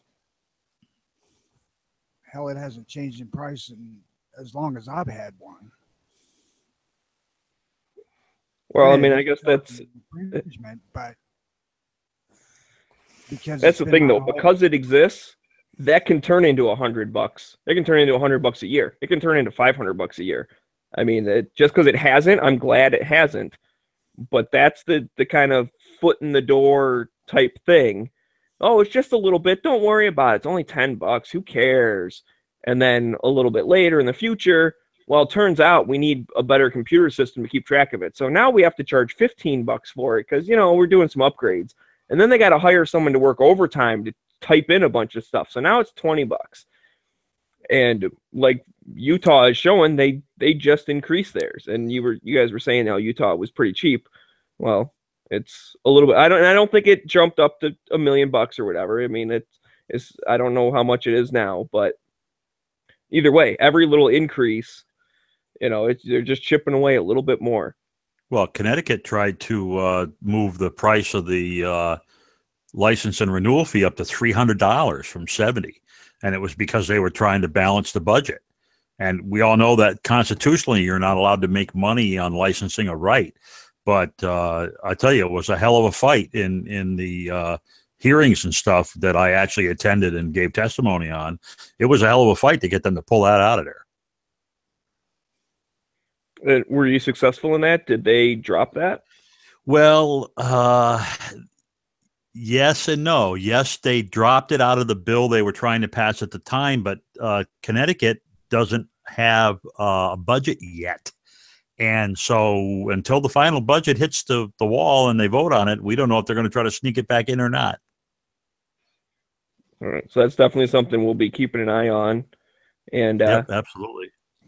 That's one of those things that where, I love Every Second Matters. And I love, being able to update all you guys on what I've researched and what's going on in the country. But for example, that open hearing in Utah, that was last week or something. And I didn't know about it beforehand. So I wish I could have got that information out before that so that we can fill those seats. That's awesome that you went down there to testify or give a statement or whatever. That's so cool that you do that. I mean, if more people did that, I understand people got to work, people got stuff to do, whatever.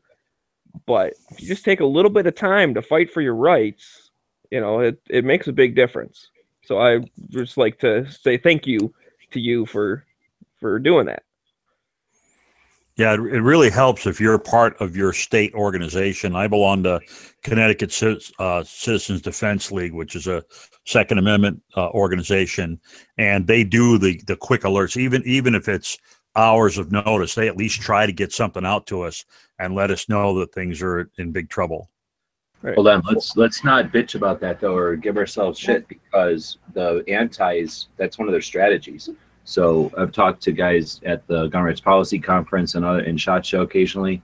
They don't really show up so much at SHOT Show, so occasionally you see them at an event or something. But anyway, one of the things that's frustrating is they'll say, "Oh, we're going to start discussing this. Here's your 2-hour warning. We're stopping the discussions at 5 p.m.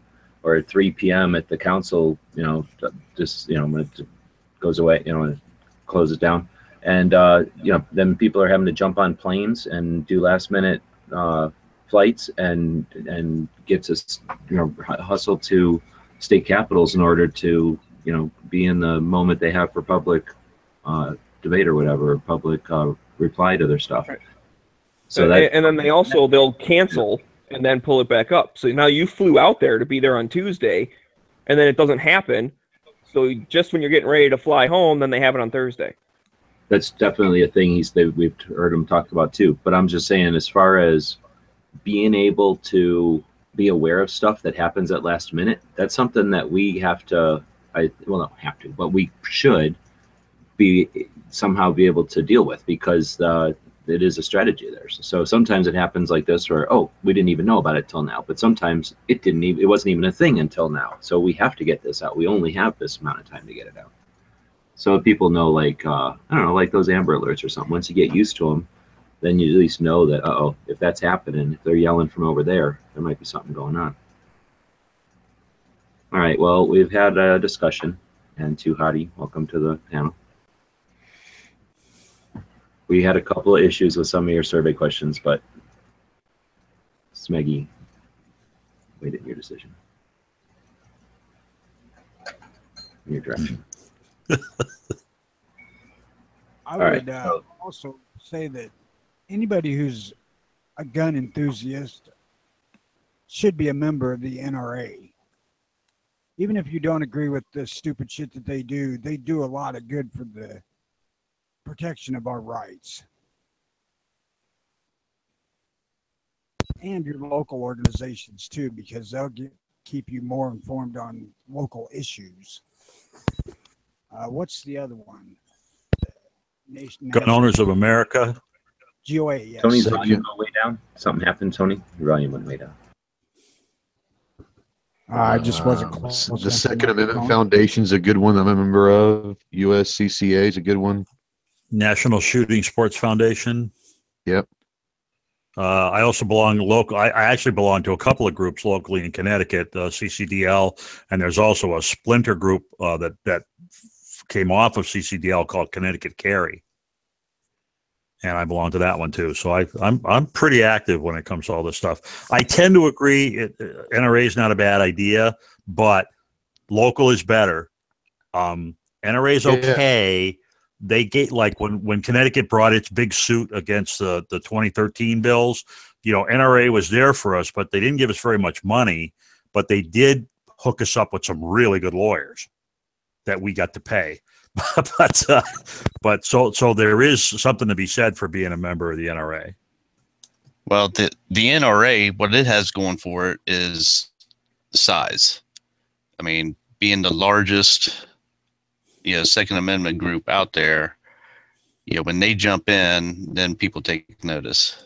Right. But the problem is the NRA picks and chooses its battles. Exactly. And it's like the American Eagle. It doesn't pick on anything bigger than it is. So that's one of the reasons I like my like Gun Owners of America. They don't give a shit. They just go after everything. Well, that's the thing. The NRA has roughly 5 million members. That's freaking ridiculous. I mean, they should have 75 million members. Well, hey guys, I wanted 200 million gun owners. I wanted to take it back to Tony's question. Why do you carry for a minute? Because I don't think my story. I mean, it is fairly different, but it's not. It's not something that doesn't happen every day, and it's not something that actually brings a lot of people into the gun community. So as somebody who was shot at 19 years old, just as a kid, out minding my own business, hanging out with some friends at a park, and long story short, car pulls up, and I end up leaving in my buddy's car, getting rushed to the hospital with a bullet wound to the neck. And, it took me a few years before I even wanted to be around a gun. I didn't want to see a gun, didn't want to be around them. And I finally got to the point where I realized that, my safety is up to me and me alone. Those cops, I mean, their only job is to come and clean up the mess and take a report of it, and made me decide to go out and buy my first gun. And, shortly after that, go jump through the hoops to get the permit and get proficient and start carrying the damn thing. And I think that's something that brings a lot of people into carrying, is being a survivor or victim or whatever you want to call it of something like that. Yeah, so that's one of the things. People react basically in, 2 different ways to something like that. When you're a victim of gun violence, people either go, oh, see, guns are scary. I knew they were scary. They're bad. Like, Can't be we need to get different. rid of all of them. Or I think the more appropriate response, the thing you did that said, hey, bad stuff sometimes happens. I'm going to go ahead and take care of myself and make sure bad stuff doesn't happen to me ever again. So I'm sorry you had the negative experience, but I'm glad you saw the light and you came over to the good side. Yep, most definitely. Well, I think that a lot of that is the mentality of the, I have to take care of myself mentality, or the, well, I'll let the government take care of me mentality. So, I really think that's what determines the split either way. But I do agree, Smeggy, that basically when something like that happens, it's either I hate guns forever and nobody should ever own one again, or, hey, I'm not going to find myself in this situation again, and I'm going to at least have the means to defend myself if it happens again.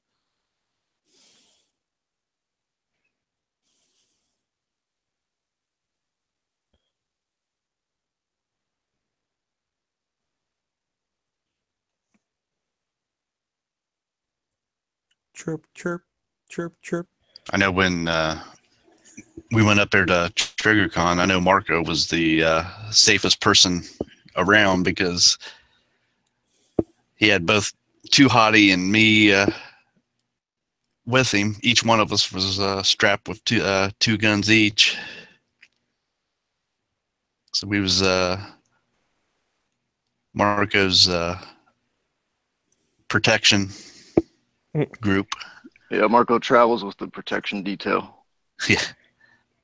Well, honestly, I mean, there's something to be said. I mean, yeah, you guys are, you're kind of joking around about it, or whatever, but that's when you're carrying, you can be responsible for your whole group, and and that's we've talked about in the past of having, doing a thing of like designated carrier, right? When you go out drinking, you get a designated driver. That just makes common sense. So a lot of states you can't drink and carry at the same time. So maybe have someone that is going to stick to drinking pop for the night, and they're carrying. I think that's why Marco likes traveling with me, because where he lives, he can't get his CCW if at all.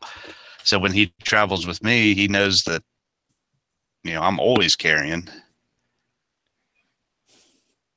See, I like traveling with you because you're a nice person. I don't just use you.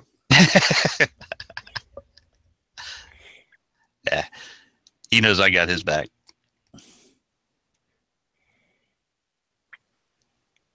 All right. Well, every second matters. So, did Smeggy, you prepared stuff? Did you gone through all that already? I got a couple more things. If you no, I want to just kind of recon where we're at. We had a bunch of people join. So, Cycle Camp, Ghost really, Pink, and Too Hottie all jumped in since we kind of introduced everybody before. But thanks for jumping in. And did you guys have anything that you wanted to bring up? That we just been talking and it wasn't an opportunity, feel free to bring that in now. Well, I do want to say that along with the reason why I stated that I carry, and another one is that a cop is too heavy to carry. So that's why I carry myself. You just have to find a tiny cop, maybe like a cadet or something. Or a female cop.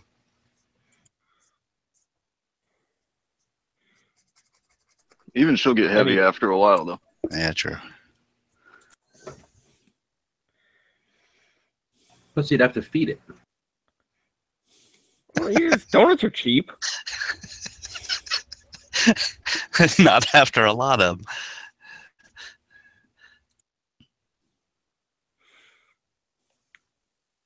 Well, we're hitting about the 1 o'clock level. Maybe the conversation is just. Go ahead, Gianni. No, I apologize. I just said I really doesn't have anything else to add. I just did want to tackle Tony's question. Yeah, right on. That's what it's all about. So if we're watching the comments on 3 different places, the let's see. Gun channel's over here, right? We're watching the chat itself on YouTube, which happens to be today on our Daily Gun Show channel because we're testing some things out. So thanks everybody who found us over there. We've got 17 people watching. We got 13 thumbs up. That's a pretty good ratio. We do appreciate that. So in addition to Gun Channels and there, we're also on the Gun Website's YouTube channel, and I'm streaming it with when you go into live streaming, it's the top one, Stream Now. Like you're always wondering what's that goofy thing for? This is what it's for. So I run a separate software on my computer, right? This thing called Open Broadcaster. This is creating a connection between basically my computer screen capture on my computer to my YouTube channel. And if I scroll down a little ways on this, it's telling me that we've been broadcasting for a couple of hours now. And I see the chat over here. It's kind of neat, and it's more powerful than a standard Hangout because, one, I can play an ad. So right now, everybody over there is getting an ad. I get an indication that an ad's playing, so they're not hearing me. So I could go sip this iced tea, and it'll eventually tell me when the ad's over, and then I can go back to talking to my audience or whatever. So imagine that, having your live show and having the chance to take a pause. They haven't given us a pause button on a live show yet, but you can play an ad. So it's kind of lame to throw an ad at them, and I doubt it's a gun-related ad. Okay, you saw that went away, so now we're live with those people. They don't know anything I just said, all those secrets. Here's the best other part. Let's say Smeggy was about to finish the stuff he had prepared. I could click Create Highlight, and then I could say, instead of only an hour left, which was the title of this live show, I could say Smeggy's point, right? And now when I click it now, and then whenever he's done saying his thing, I say it then.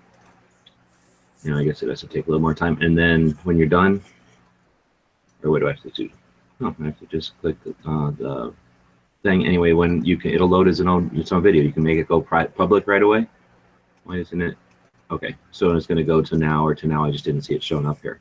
So right now, that's like 2 minutes worth, 3 minutes worth. Instead of somebody needing to go sit through your entire live show, now they can take this little piece. So let's say this was the end. This was actually the end of Smeggy talking. Click that. Boom. Now that's becoming a video on Gun Website's YouTube channel. So it's pretty handy. I don't know why it started to play there. So that's two tools that you have over here that are super powerful compared to the other type of live stream we have. But anyway, that's a little nerd side of it because, again, we're trying to encourage people to create gun-related content. It's not that difficult. It might seem complicated because there's a bunch of links and stuff, but come on, go look at anything else you do. It seems complicated to somebody looking over your shoulder, but you know the 4 or 5 things that need to be done. That's all we're looking at here. It's YouTube, for crying out loud. Little kids are doing this and playing video games. So let's master this tech. It's super simple. This is, I keep talking about it, this is stuff that we paid like $70,000 or $30,000, I forget, to set up one conference room at our AOL center one time back in like 98. So this is super expensive stuff a long time ago. Now it's just free. Google throws it at us. Little kids use it. And it's ridiculous for us not to take this. We're talking to people in all different parts of the country. We're broadcasting to people all over this entire planet. People in the solar and the space stations can probably listen to us and learn about gun rights. And now they'll think about taking a gun up to the space station. And then everybody's, you know, it has access to this. YouTube's free. So anyway, that's the 3 ways that we're broadcasting this. We appreciate the people that showed up. If there's something else that anybody wanted to bring up in today's thing, I think Smeggy said he has a couple more things, but I'm kind of throwing the warning out there. I don't know how long Smeggy will go, but then, you know, at some point right after that, we'll start to wrap it up here. We don't want to make this thing so long that, again, it's not consumable for somebody who might actually be interested in checking this out. If you're listening and you think this thing should be a lot longer, or you think it should be this, or you think it should be that, you could swear at us and complain in the live chats, which does what? Nothing, because that's temporary. That goes away as soon as it renders. Or you could yell at us and call us jerks and all that in the comments, and that does a little bit. Or you could join us and change the show by being part of the show, and that's what it's all about: collaboration and networking and keeping the conversation going. All right, with all that, oh, DB jumped in. Thanks for joining. Do you have anything you wanted to bring up for today's Every Second Matters, or else Smeggy's got a couple of things here. We'll wrap it up. I'm just here to listen and troll you guys live. That's all. I have nothing. All right. Well, since you're here and you got nothing, let's put you on the spot. Tony asked the question earlier, why do we all carry? So we went through the room and we gave our responses. Why do you carry, DB? Why do I carry? All the cliche, like better to have it and not need it than need it and not have it. Let's see. I don't know. Well, why do I'm trying to think of a good, solid reason. Why do I carry? Number one reason is if I'm going to be a victim of a violent crime or any kind of I guess what it is someone putting their will on me, I want to have at least the option to not go against someone else's will. I mean, to go against someone else's will. And a gun is a good way of doing it. That's just not even thinking about it too much. But that's number one. If I'm in a situation where I don't want to do something with a firearm, I don't have to do it unless I volunteer to do it. You know what I mean? Like I'm volunteering to go with it. If someone's like, give me your wallet, here you go. Give me your phone, here you go. Get on the ground. Well, now I'm going to have to start making choices here, you know? And I can make those choices. They might be bad choices, but at least I can make them. I could tell you other things. Like I've been mugged before at knife point, stuff like that. I've been, even with a firearm, I've been chased around my apartment complex by some type of criminal dudes. And one night, and that night I was carrying. I had the choice. I kept running and evading these people, and at the very end of it, I had nowhere else to run. And I was in a well-lit area in the front of my apartment complex by the gate, and I had a choice to make there. And that choice was, well, I have nowhere else to run. And these guys finally got caught up to me. At least I had a choice.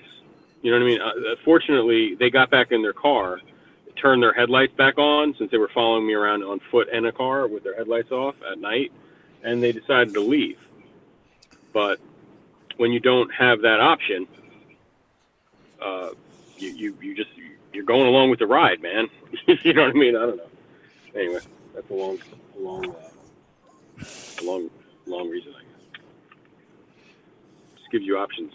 No, that's what it's all about, though, because again, who knows what kind of perceptions people might have, and who knows who might listen to a show called Every Second Matters. So, yeah, and I'm sure lots of gun guys might listen to this that don't carry, make the decision not to carry for whatever reason. So, always good to hear other reasons, because if you only hear buy this for this or do this because of this, like what Smeggy was saying earlier, sometimes just a new angle on it can be like, oh yeah, it's a whole other insight, another.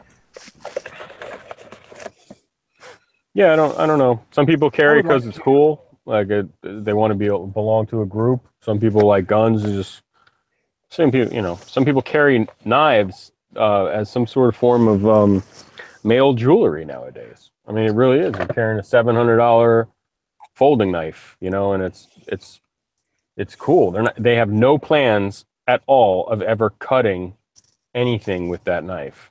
You know, these knife collectors, high-end knife collectors and stuff like that, you know, and they're just carrying it because it's cool to them, you know. I don't know. They're collectors, just whatever. But for the most part, the reason I'm carrying it on my body is for self-defense. Some people carry for, I guess. What were some of the other reasons, Giovanni, that people mentioned besides self-defense? I just thought it was cool. Yeah, I mean, I'm sure no one, I'm sure no one here was like, I carry because it's like jewelry, like a man. My Wilson Combat Super Grade $5,000 1911. I carried it in a Milt Sparks summer special, and beautiful belt and beautiful holster, and they just kind of carry it because it's cool. I wanted to feel like Billy the Kid. Yeah, can I change my answer? I'd like to update it. I carry for all of the groupies that follow me around everywhere I go. Just so they think I'm playing. Yeah, those hot gun chicks. Yeah. That's why I carry. Yeah. Yeah. I think the most common answer was because we can. Yeah, that's cool. Yeah, it's like because we can. I mean, that's definitely a reason. Like, it's legal where I live. Otherwise, if I lived in New York City still, I would not be carrying because it's not legal where I live, and I'm not going to go there. I'm not going to do. I think it's like a 4 or 5, 3-year minimum when I left. Mandatory sentencing stuff. I don't, Anyway, I think it seems like it's implied. We all said because we can, and I think we probably could have concluded with because a gun is more effective than any other thing. Like we carry a gun because we can. We don't want to be victims, and we don't want the people around us to be victims. That's the bottom line. Right, but I mean, it's the gun itself, not. I guess what made me think of that is it's not a knife, it's not a stick or a flashlight. It's a gun because a gun, one individual can solve a problem. Period. With like multiple bad guys, like it can be solved. It can be brandished. It's that whole Smith and Wesson made us equal thing. That's why we carry specifically the gun. We can, and because the gun, because it's that effective tool. And having it 90% of the time means you'll never need it, because even if you just take it out half the time, the threat's gone. Oh, I thought you were going to say because of Murphy's Law. Like as soon as you have it. Oh yeah, I see what you mean. Yeah. I mean, anti-gun people. It's not easy. I was saying when you pick up the gun, at least for me, and I heard this from a class, and I'm regurgitating horribly because I don't even hardly remember it. And it was probably one of the better classes, but when you get into a good CCW, a good pistol class that's talking about not just marksmanship, but like carrying in real life and on the, in with other people and stuff, it was like that. Remember the responsibility every time you pick this thing up. Think about you could not come home ever again. Like not because you're going to get killed, but because something's going to happen where that thing puts you in jail and you just never see your home again. Period.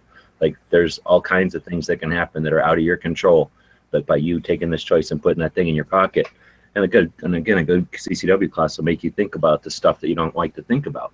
So when I was talking before about that flash going through, pretty much every time I pick up a gun, sometimes it lasts longer than others. Sometimes I don't think about it at all, I guess, but it's something that I think about. I think that's what DB was getting at there.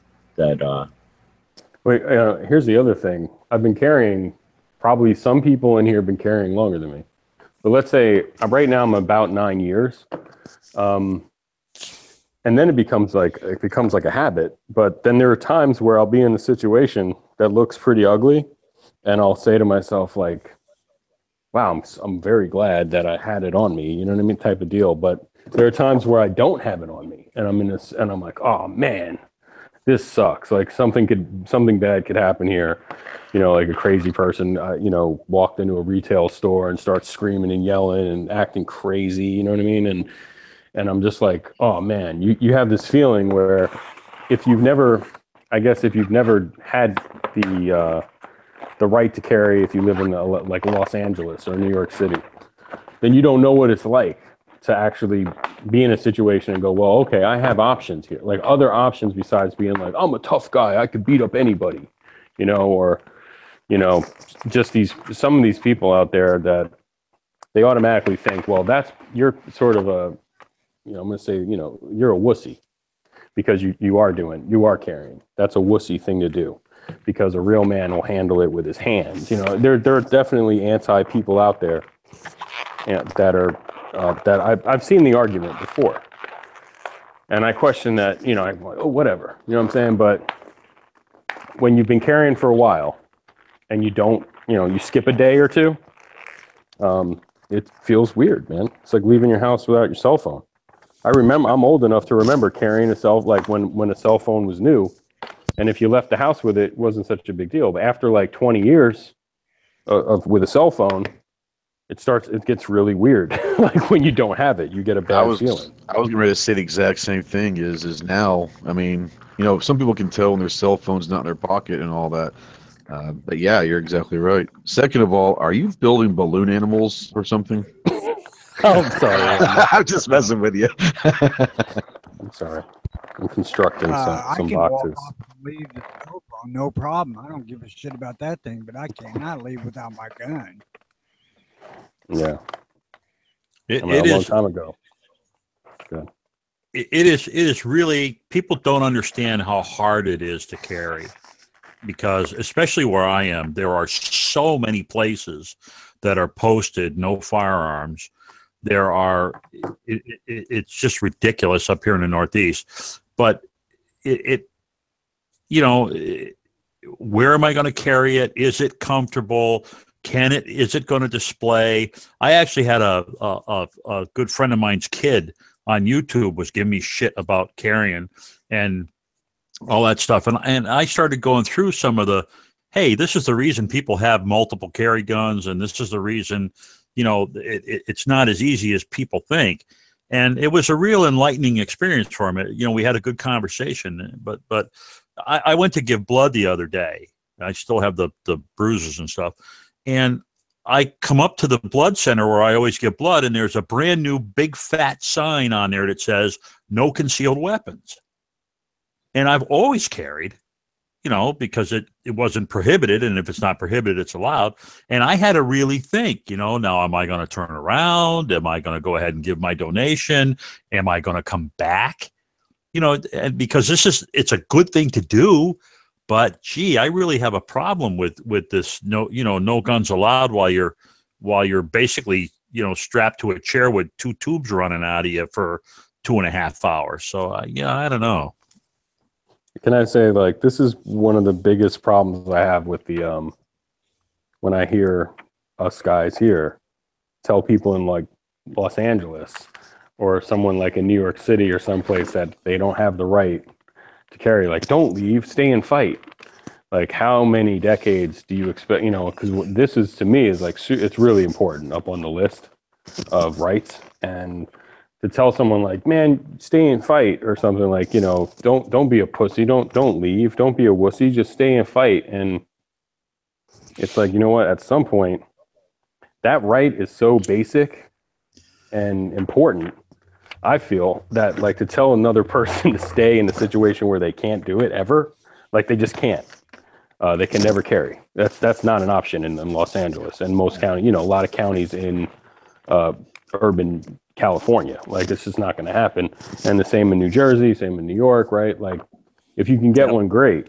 If you can get one, I would say stay and fight. You know what I mean? Maybe if you can get one and everything is cool and you're only dealing with magazine capacity and stuff, okay, that's different. But these people don't have the right to go to a store and they're getting, if they can be you're asking them to basically potentially be in a situation where they're not allowed to defend themselves like you are. And that's just, to me, it's one of the biggest hypocritical statements that someone can say.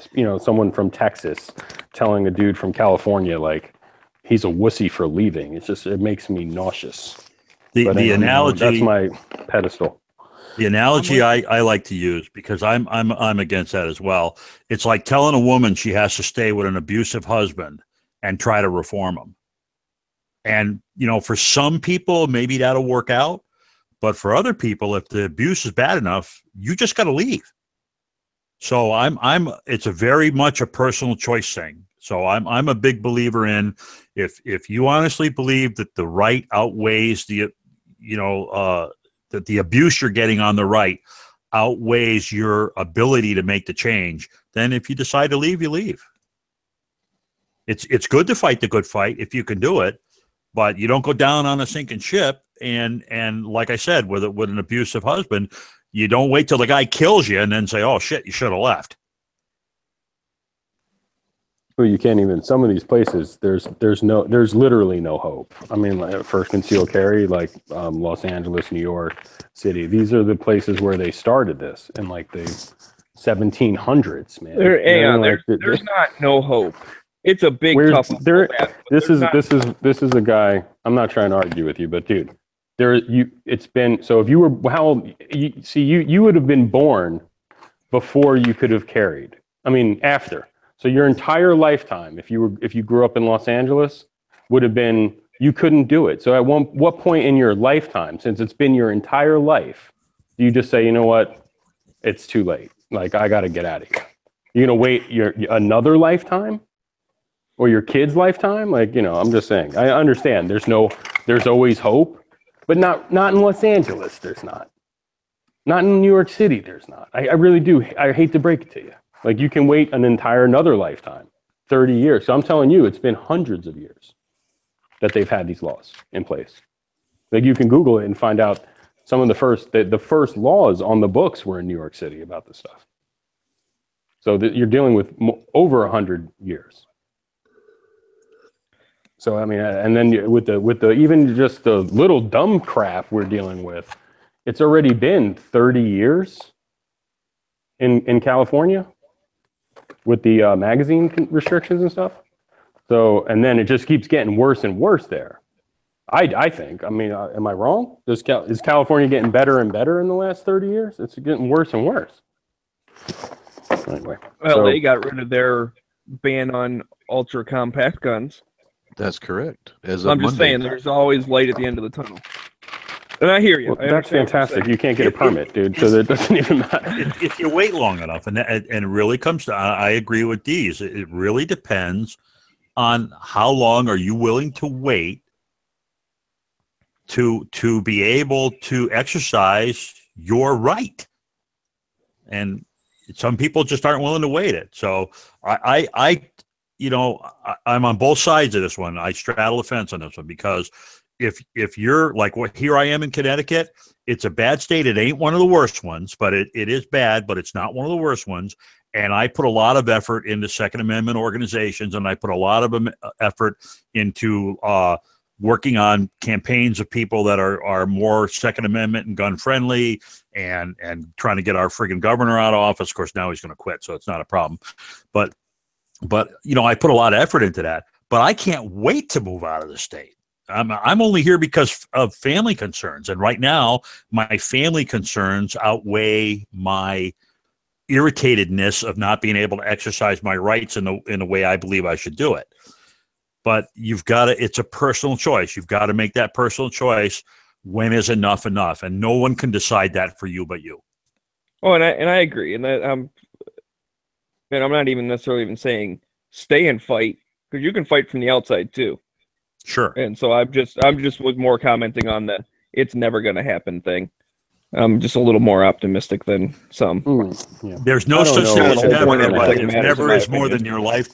But like Deet says, if there's no such thing as never, but if never is your entire lifetime, then it might just as well be never. Yeah, but your kids might. No, I'm not saying, and I'm not saying that there are people in Los Angeles that have carry permits. I just don't know how much money they donated to the sheriff's department. I don't know what they did. I don't know how rich they are. I don't know. Yeah, it's not the common man deal. It's not the average guy. The average guy cannot do it. So I'm just speaking from an average guy perspective. Like New York City, it's rough. It's hard to get one. So I mean, it's damn near impossible to even get a premises permit. But if you can do it, I know I've had family members that have got them. So, but they can't leave the house with them. You know what I mean? So I'm talking about from the sheer self-defense aspect of it.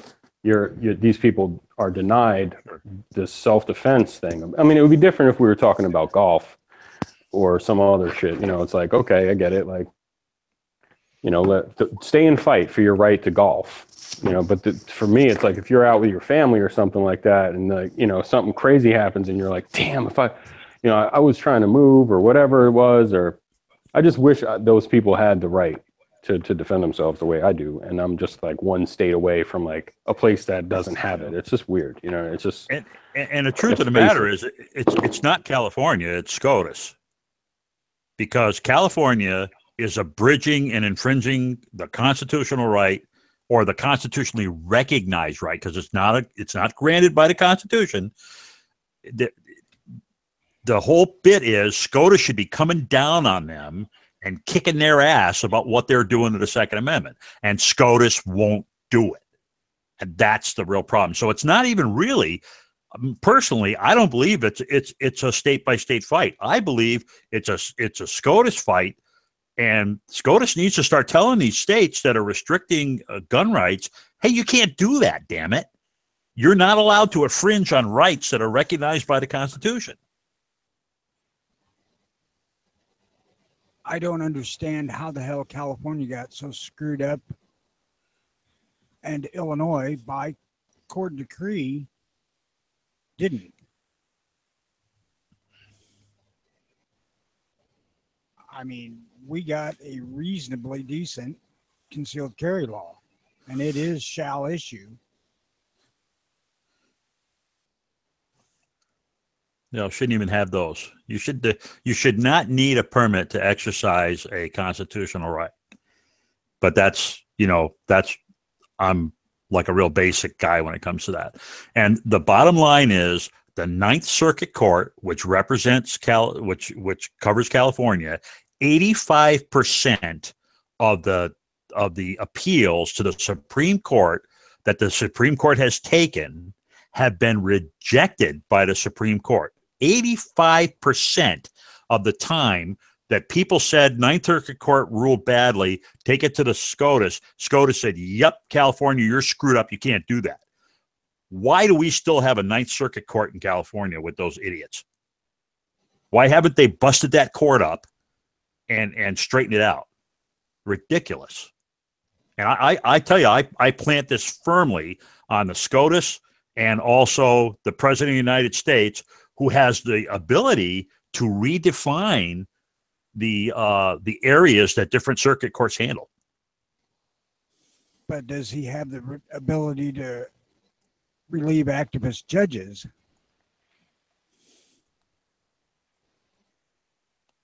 I don't think he can fire them, but he can, like, for instance, if Donald really wanted to go wild, I mean, just totally nuts, he could actually disband the Ninth Circuit Court and create other circuit courts.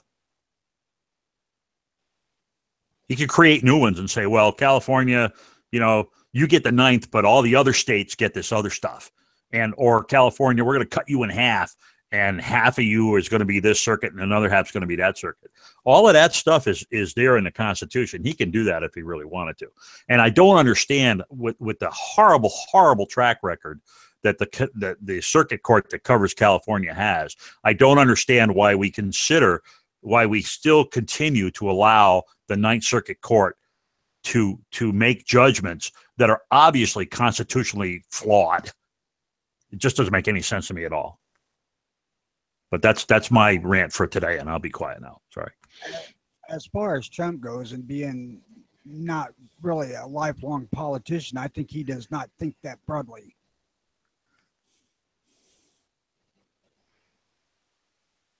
I mean, he knows it's his responsibility to appoint justices, but as far as taking the court apart, I don't think it's just in his frame of thought.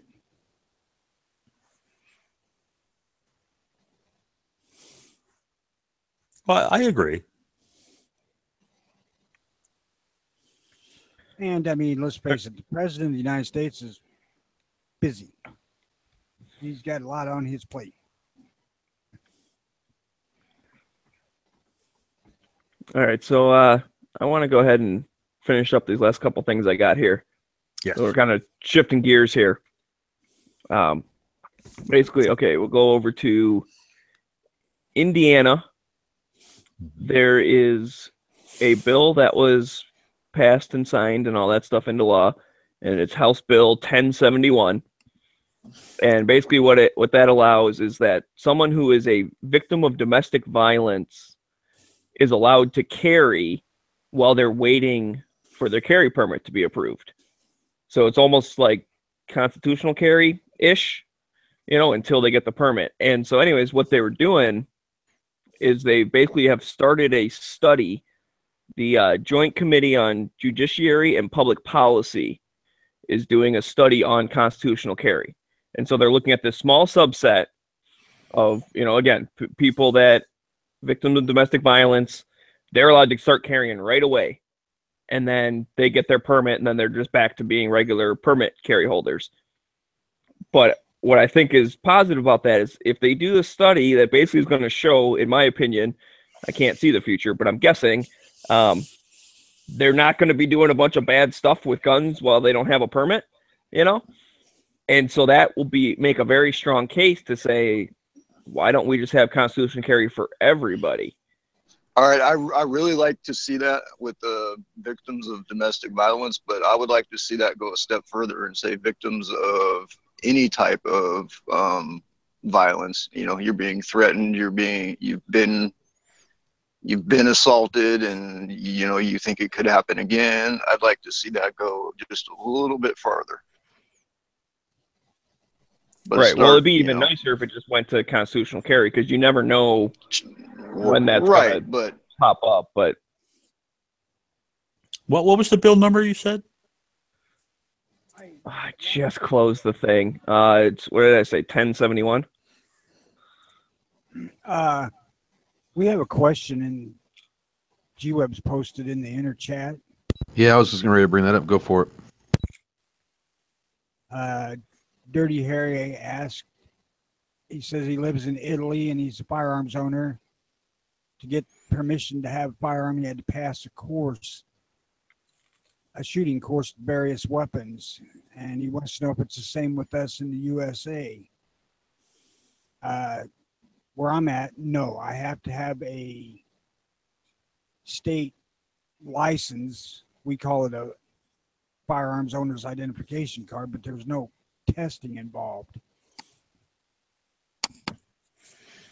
We don't have anything in Arkansas. You have to be of age and a valid picture ID. But I mean, we are very open to having anyone own a firearm. Yep, no tests, no FOID card, no anything required here in Washington State. Yeah, that's how most states are. It's very much the exception that you have to get some other special thing just to be able to own. There's only a handful of states that are like that. Yay! I'm the exception. Well, we all knew that. Did you have to take a class to get that too, though, or you just have to pay to get the permit? In Connecticut, so if you did not previously own a firearm in Connecticut, thanks to the frickin' laws from the Sandy Hook incident, you now need a permit to purchase a firearm. You have to take a training class to get that permit, or you just get it? That's correct. Ouch. Yeah. Really? So what all is involved most in people a in training Connecticut class? So in most people, since it's the same material you have to cover for the carry permit, most people don't even bother with the purchase permit. They just go right to the carry permit. But yeah, as a result of the 2013 laws that came in, PA, whatever the hell it was, there was two of them. There was 220 and another one. But as a result of those laws, you can't even buy ammunition in the state of Connecticut without a permit. What? What's the population of Connecticut? Well, that beats the shit out of me. I mean, is it? We're not really huge. We're a little bitty state. Several million, though. Oh yes, certainly. Okay, so I feel better though, because when you have to get that permit, I'm confident that the powers that be look into the future, a couple of years into the future, and tell what your friends and family might be doing. So that's easy. I think that's doable with just a couple of million people. All they got to do is look into the future and see what you and all those other millions of people might do with those guns, and then they can just deny you. They can go, "Oh no, in a few years this is going to happen probably." In 2016, the population of Connecticut was 3.576 million. I guess what I'm getting at is 3.65 million people. And, it was something less than that in years before. But somewhere around, let's say, 2 million people over the last decades have done nothing wrong with their firearms. But because of one instance, now going forward, let's make it a hurdle for anybody to enjoy a right. Yeah, we have a permit to buy ammo. We have a permit to buy a long gun, a permit to buy a handgun, and then a concealed permit. So we have 4 different permits, and those are kind of. Go ahead. Those are kind of like the hierarchy. So the ammo permit's like the lowest, and then the long gun permit, and then the handgun permit, and then it's not a concealed carry permit. It's just a carry permit. This because we don't. I find specify it those. very odd that you can get a permit for a gun, but you have to go get a separate permit to buy the ammo for that gun. Well, no, because the hierarchy is ammo permits the lowest. If you get any of the higher ones, you get ammo included. So, okay. So ammo permits the lowest, and then long gun permits the next lowest. Then handgun permit is the next highest, and carry permit is the highest. And as you go up the hierarchy, you get every. So if you have a handgun purchase permit, you can buy long guns. This is the ultimate gun control, because as you as a law-abiding citizen comply with the law, you end up like incrementally, you carry so many permits that you no longer have room to carry the gun anymore. So if you want to comply, you got to carry a whole wallet full of permits, and you can't carry a gun. Right. Well, let me ask I you believe this, the ammo permit's the only one where you don't have to take a class. Let me ask you this: long gun and handgun. If you come to Connecticut and you already have a gun, do you have to go get a permit for that gun, or is it just to buy a new gun? That's to buy a new gun, and it's not a permit per gun. It's a permit for as many guns as you want to ever buy. So it's not as bad as other states where every time you want to buy a gun, you have to get a separate permit for that gun. Yep. This is just a generic, here's a permit, now you're allowed to buy guns. And we don't have any restrictions on how many you buy or how often you can buy them or any of that stuff. Now this law, and you can own a gun. In the state of New York, you cannot move into the state of New York with a pistol you bought elsewhere at all, period. It's got to be sold or held at an FFL somewhere else. I mean, at least California, from what I take it, you can move into the state. And as of a couple of years ago, you had like 30 days to register your handgun. So at least they're letting you keep the firearm in California, where in New York, if God forbid any of you had to move to New York, you'd have to sell your handgun. You know, and then talking to a Gun Channels member, Joe, he was living in New York and had guns, and he recently moved. And in order to get those to where he's currently at, he has to take those to a FFL, have a FFL send those down to his new residence or to a FFL in his new state. And I believe he has to fill out new 4473s and do transfers. Yeah, he's not allowed to freely move with it. Right. In the state, right? Because when I remember my relative got a premises permit, and he had 3 handguns, and that premises permit was like they were fixtures at the address, pretty much, in the city of New York's eyes. They were like a concrete column in your apartment. Like they could not leave that address. So, and if they did, you had to like reapply. No. So when you move out of the state, you basically have to go to the one gun shop, like I forgot what it was called, John Trevino's, down by the fucking Canal Street. Sorry for cursing, and basically sell the gun back to them, or let them hold it, and then, like you said, transfer it out of state. Do a real transfer to them. Give up possession, and then it's on them to like send them to wherever you're moving. It's crazy. Now, this law in Connecticut is based on an incident where the guy didn't actually buy the guns. That's right. He shot his mom. She legally owned the guns, and he shot her to get access to them. He killed his own mother in order to get access to the guns. Makes perfect sense. Oh, yeah. Never happened before, but yes, let's prevent this from ever happening again by just simply making it impossible for millions of people to enjoy the right. Yep. Did you guys see the update that G just put up there for Dirty Harry? There are 4 types of permits in Italy: sport shooting, hunting, collecting, and personal defense. I know there are a lot that's of places in Europe that don't allow guns at all, so I guess at least they're allowing guns, you know. And I hate to say it, Massachusetts is just as bad. I have a carry permit for Massachusetts that has what's called a sporting use restriction, which means I can carry if I'm hiking or if I'm camping or if I'm hunting. But if I'm not doing one of those 3 activities, I can't carry. The 3 things that you're probably least necessary to carry. Right. I mean, maybe it's for a critter, but yeah, for defense, not really. No self-defense. Did you happen to pull any of those rattlesnakes out there in New Mexico there, G? When you draw on them, what? No, you're talking about the critters. And I said, did you have to draw on any of the rattlesnakes you found in New Mexico? No, because I brandish all the time. I think it would be apropos to smack somebody if they ever say the phrase common sense gun control.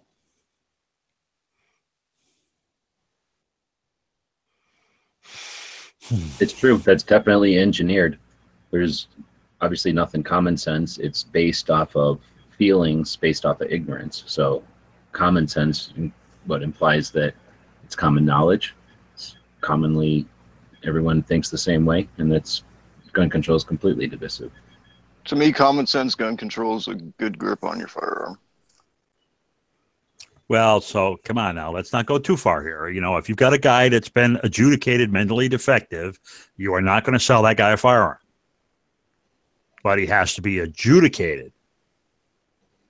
And that's a common sense gun law.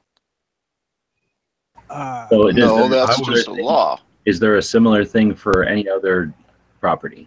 Knives, gasoline? No, that's absolutely. G-Webs, that's absolutely true. If you're adjudicated mentally defective, you cannot enter into a binding contract. You can also be prohibited from driving if you get to where you're not able to do it safely. Yep, correct. So yeah, that particular restriction, that's pretty common sense. If the guy is nuts, he has a reduced ability to participate in society. Does that go for all felons or just under certain circumstances? Yeah, that's a tough one. Just because you're a felon, does that give up your right? Yeah, that's what I'm saying. I don't know. It goes for all felons. I personally think violent felons give up their right to carry in self-defense because they've already proved they are violent felons. But just regular felons, like guys that, embezzle from their companies and stuff like that, geez, I'm not sure that guy gives up his right to self-defense. Well, I think that with the way the law states right now, it's all felons, I believe. And I think what they're saying is if you've done something that bad that the federal government has to get involved, you made that choice pretty much, whether you would believe it or not, you made a logical and, a choice to make that decision of breaking that law. So what in their eyes prevents you from breaking other laws on the federal level? Okay. I'm not saying I always agree with it, but I mean, that's just the way they say it. It does say that they're all felons for damn sure. So it doesn't say violent felons. It says all felons. Right. And it says any misdemeanor domestic abuse. So not only just felons, which it's all felons, but also misdemeanors if they fall under domestic abuse. So a lot of times that has to do with how long the jail sentence is. It has to be like over a year or something like that. To be a felony? Yeah. No, even with the misdemeanor, it has to be a misdemeanor that carries a jail time over a year, I believe. Yeah, but that doesn't even mean that you had to have been sentenced that whole year. It's just if the possibility was on the books that you could have got that amount of time. Well, I don't really know, but I don't know what we're getting at here. What I'm getting at is this, that we're basically in this discussion right now, and you're going to get offended, but we're validating gun control. We're validating the 4473. We're justifying it to each other. So my thing is, why do we have to look at it like, well, they're felons, so they've lost their rights, and we're taking the guns away because they've already proven that they'll never be responsible. Another way of looking at that, and I don't know if I'm saying it's right or wrong, I'm just saying another way to look at that is you did something and you're a human being, you're going to live through a lifetime, and you want to be able to prove that you've done something, that you're not going to, you know, that was a mistake or whatever, or sometimes it is literally a mistake, right? So, you know, or circumstances that someone has to make a decision. I'd rather drive over the double yellow lines than hit this boulder, right? So I broke the law so that I could avoid something that was more detrimental. And, you know, sometimes that's a good decision, sometimes it's not, but whatever, there's consequences to it. You're going to say, because you decided that, sorry, there's this line in the sand, and you've ever decided to make a poor decision, your consequences are there. I don't want to live in that society. That society we live in. If your future has been decided by one decision, I don't want to live in that society anymore. I want to live in a society where you make a poor decision, you sit in the corner, you get an opportunity to not make bad decisions again. You don't get assumed that you're always going to make bad decisions. I've made plenty of bad decisions, and I don't like it when people assume I'm always going to make them for the rest of the time. I want to say you do something bad, there's consequences, they're over, and here you go. Now, if you make a bad decision multiple times, maybe we can have another discussion. But if we're talking about just a felon, I think that we could potentially look at it where here's your gun rights. You know, you got out of jail, here's your gun back. Now go live your life. If you never have anything bad again, then good to go. But if you come back again, then we start talking something different. So you would say that except even if a for guy committed a violent multiple murder? offenders. I'm libertarian to the point where I'm all about remove the laws and deal with consequences. But, Including violent offenders? I agree that once you because if you're truly going to talk about you remove the laws, then if someone's really that bad, then the parents take care of it. But we're not talking about that. That's theoretical, blah, blah, blah. We're talking about in real life. You guys are talking about the 4473 and the 10 questions there. I'm just saying I'm more of the attitude, let's remove the 4473. Justify to me why that's necessary. Justify to me why, because you've been a felon, you can never own a gun again. Where's the proof that every felon, or even 60% of felons, or even 40% of felons become felons for the rest of their lives? Well, that's easy. The recidivism rates of convicted felons already shows that. Yeah, more like 30%, and that's bullshit. Well, I don't know. I don't know the numbers, but you're going to convicted felons. The recidivism rate is way over 50%. Well, I don't know. I don't know the numbers, but I don't really care. All I'm saying is it's in an environment where you've made one. You can't just say I don't know the numbers, so I don't care. I do now because the numbers aren't valid. Are we going to get tied down in numbers and every second matters and have one of these kind of things at the end, or are we going to talk about the broad strokes? Is what we're really supposed to be talking about here. In a system where the broad strokes are the in a system where the broad strokes are more than 50%. I'm talking in a system where a felon has no future. You're going to get recidivism. If in a future where in a situation where a felon has a future, is there going to be recidivism or whatever the word is?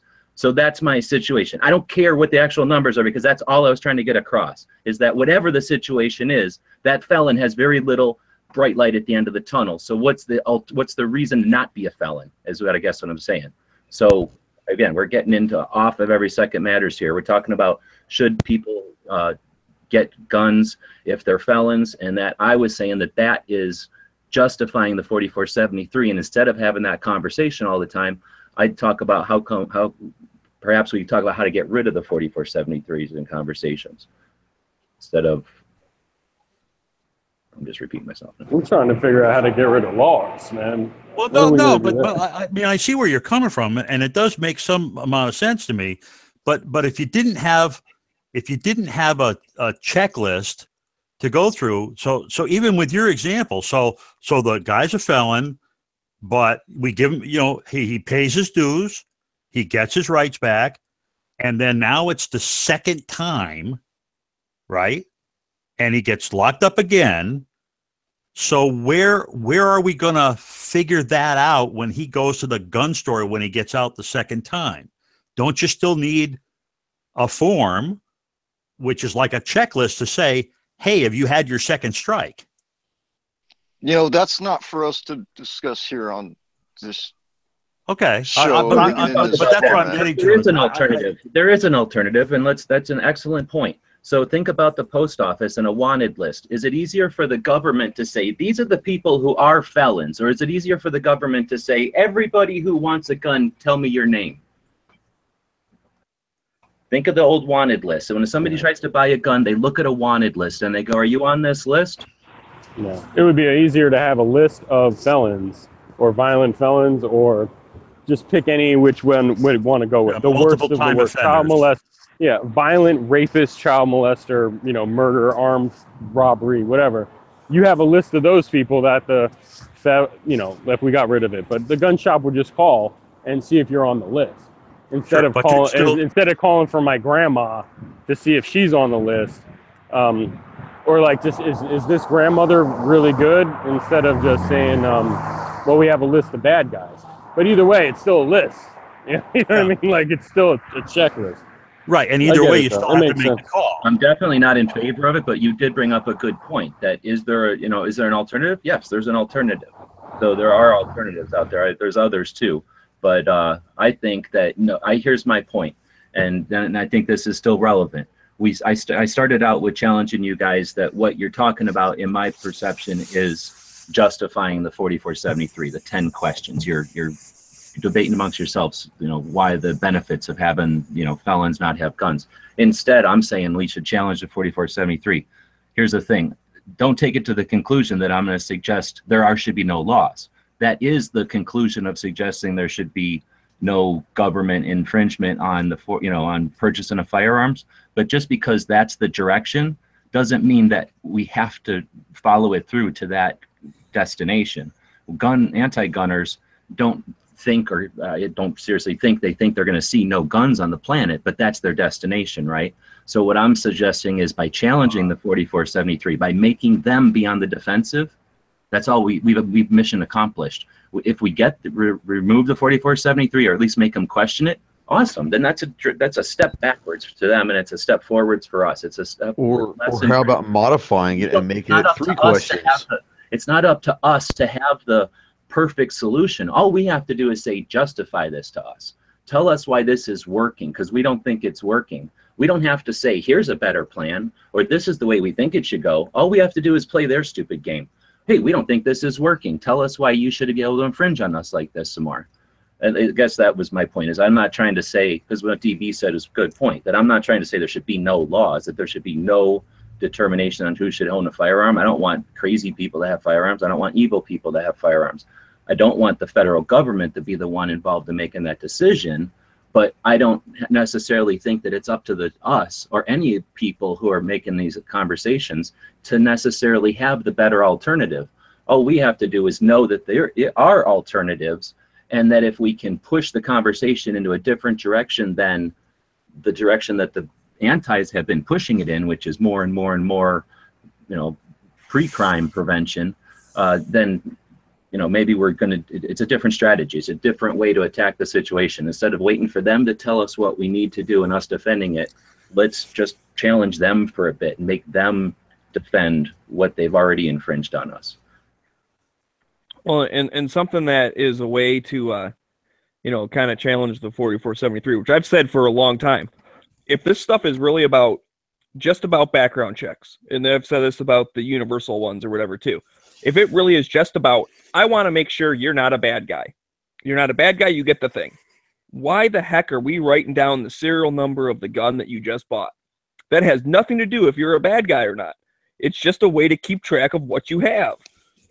So make them justify why I'm writing down the serial number of the piece of property I just purchased, if all you wanted to know is if I'm a good guy or not. Look up my name, I'm a good guy, let me buy whatever I want, and you don't need to know what the numbers are.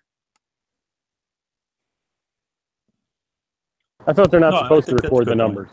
I don't think the serial number was a part of the process. Is it? Oh yeah, 4473 on the 4473. Yeah. Absolutely. The serial number of the firearm goes on the 4473.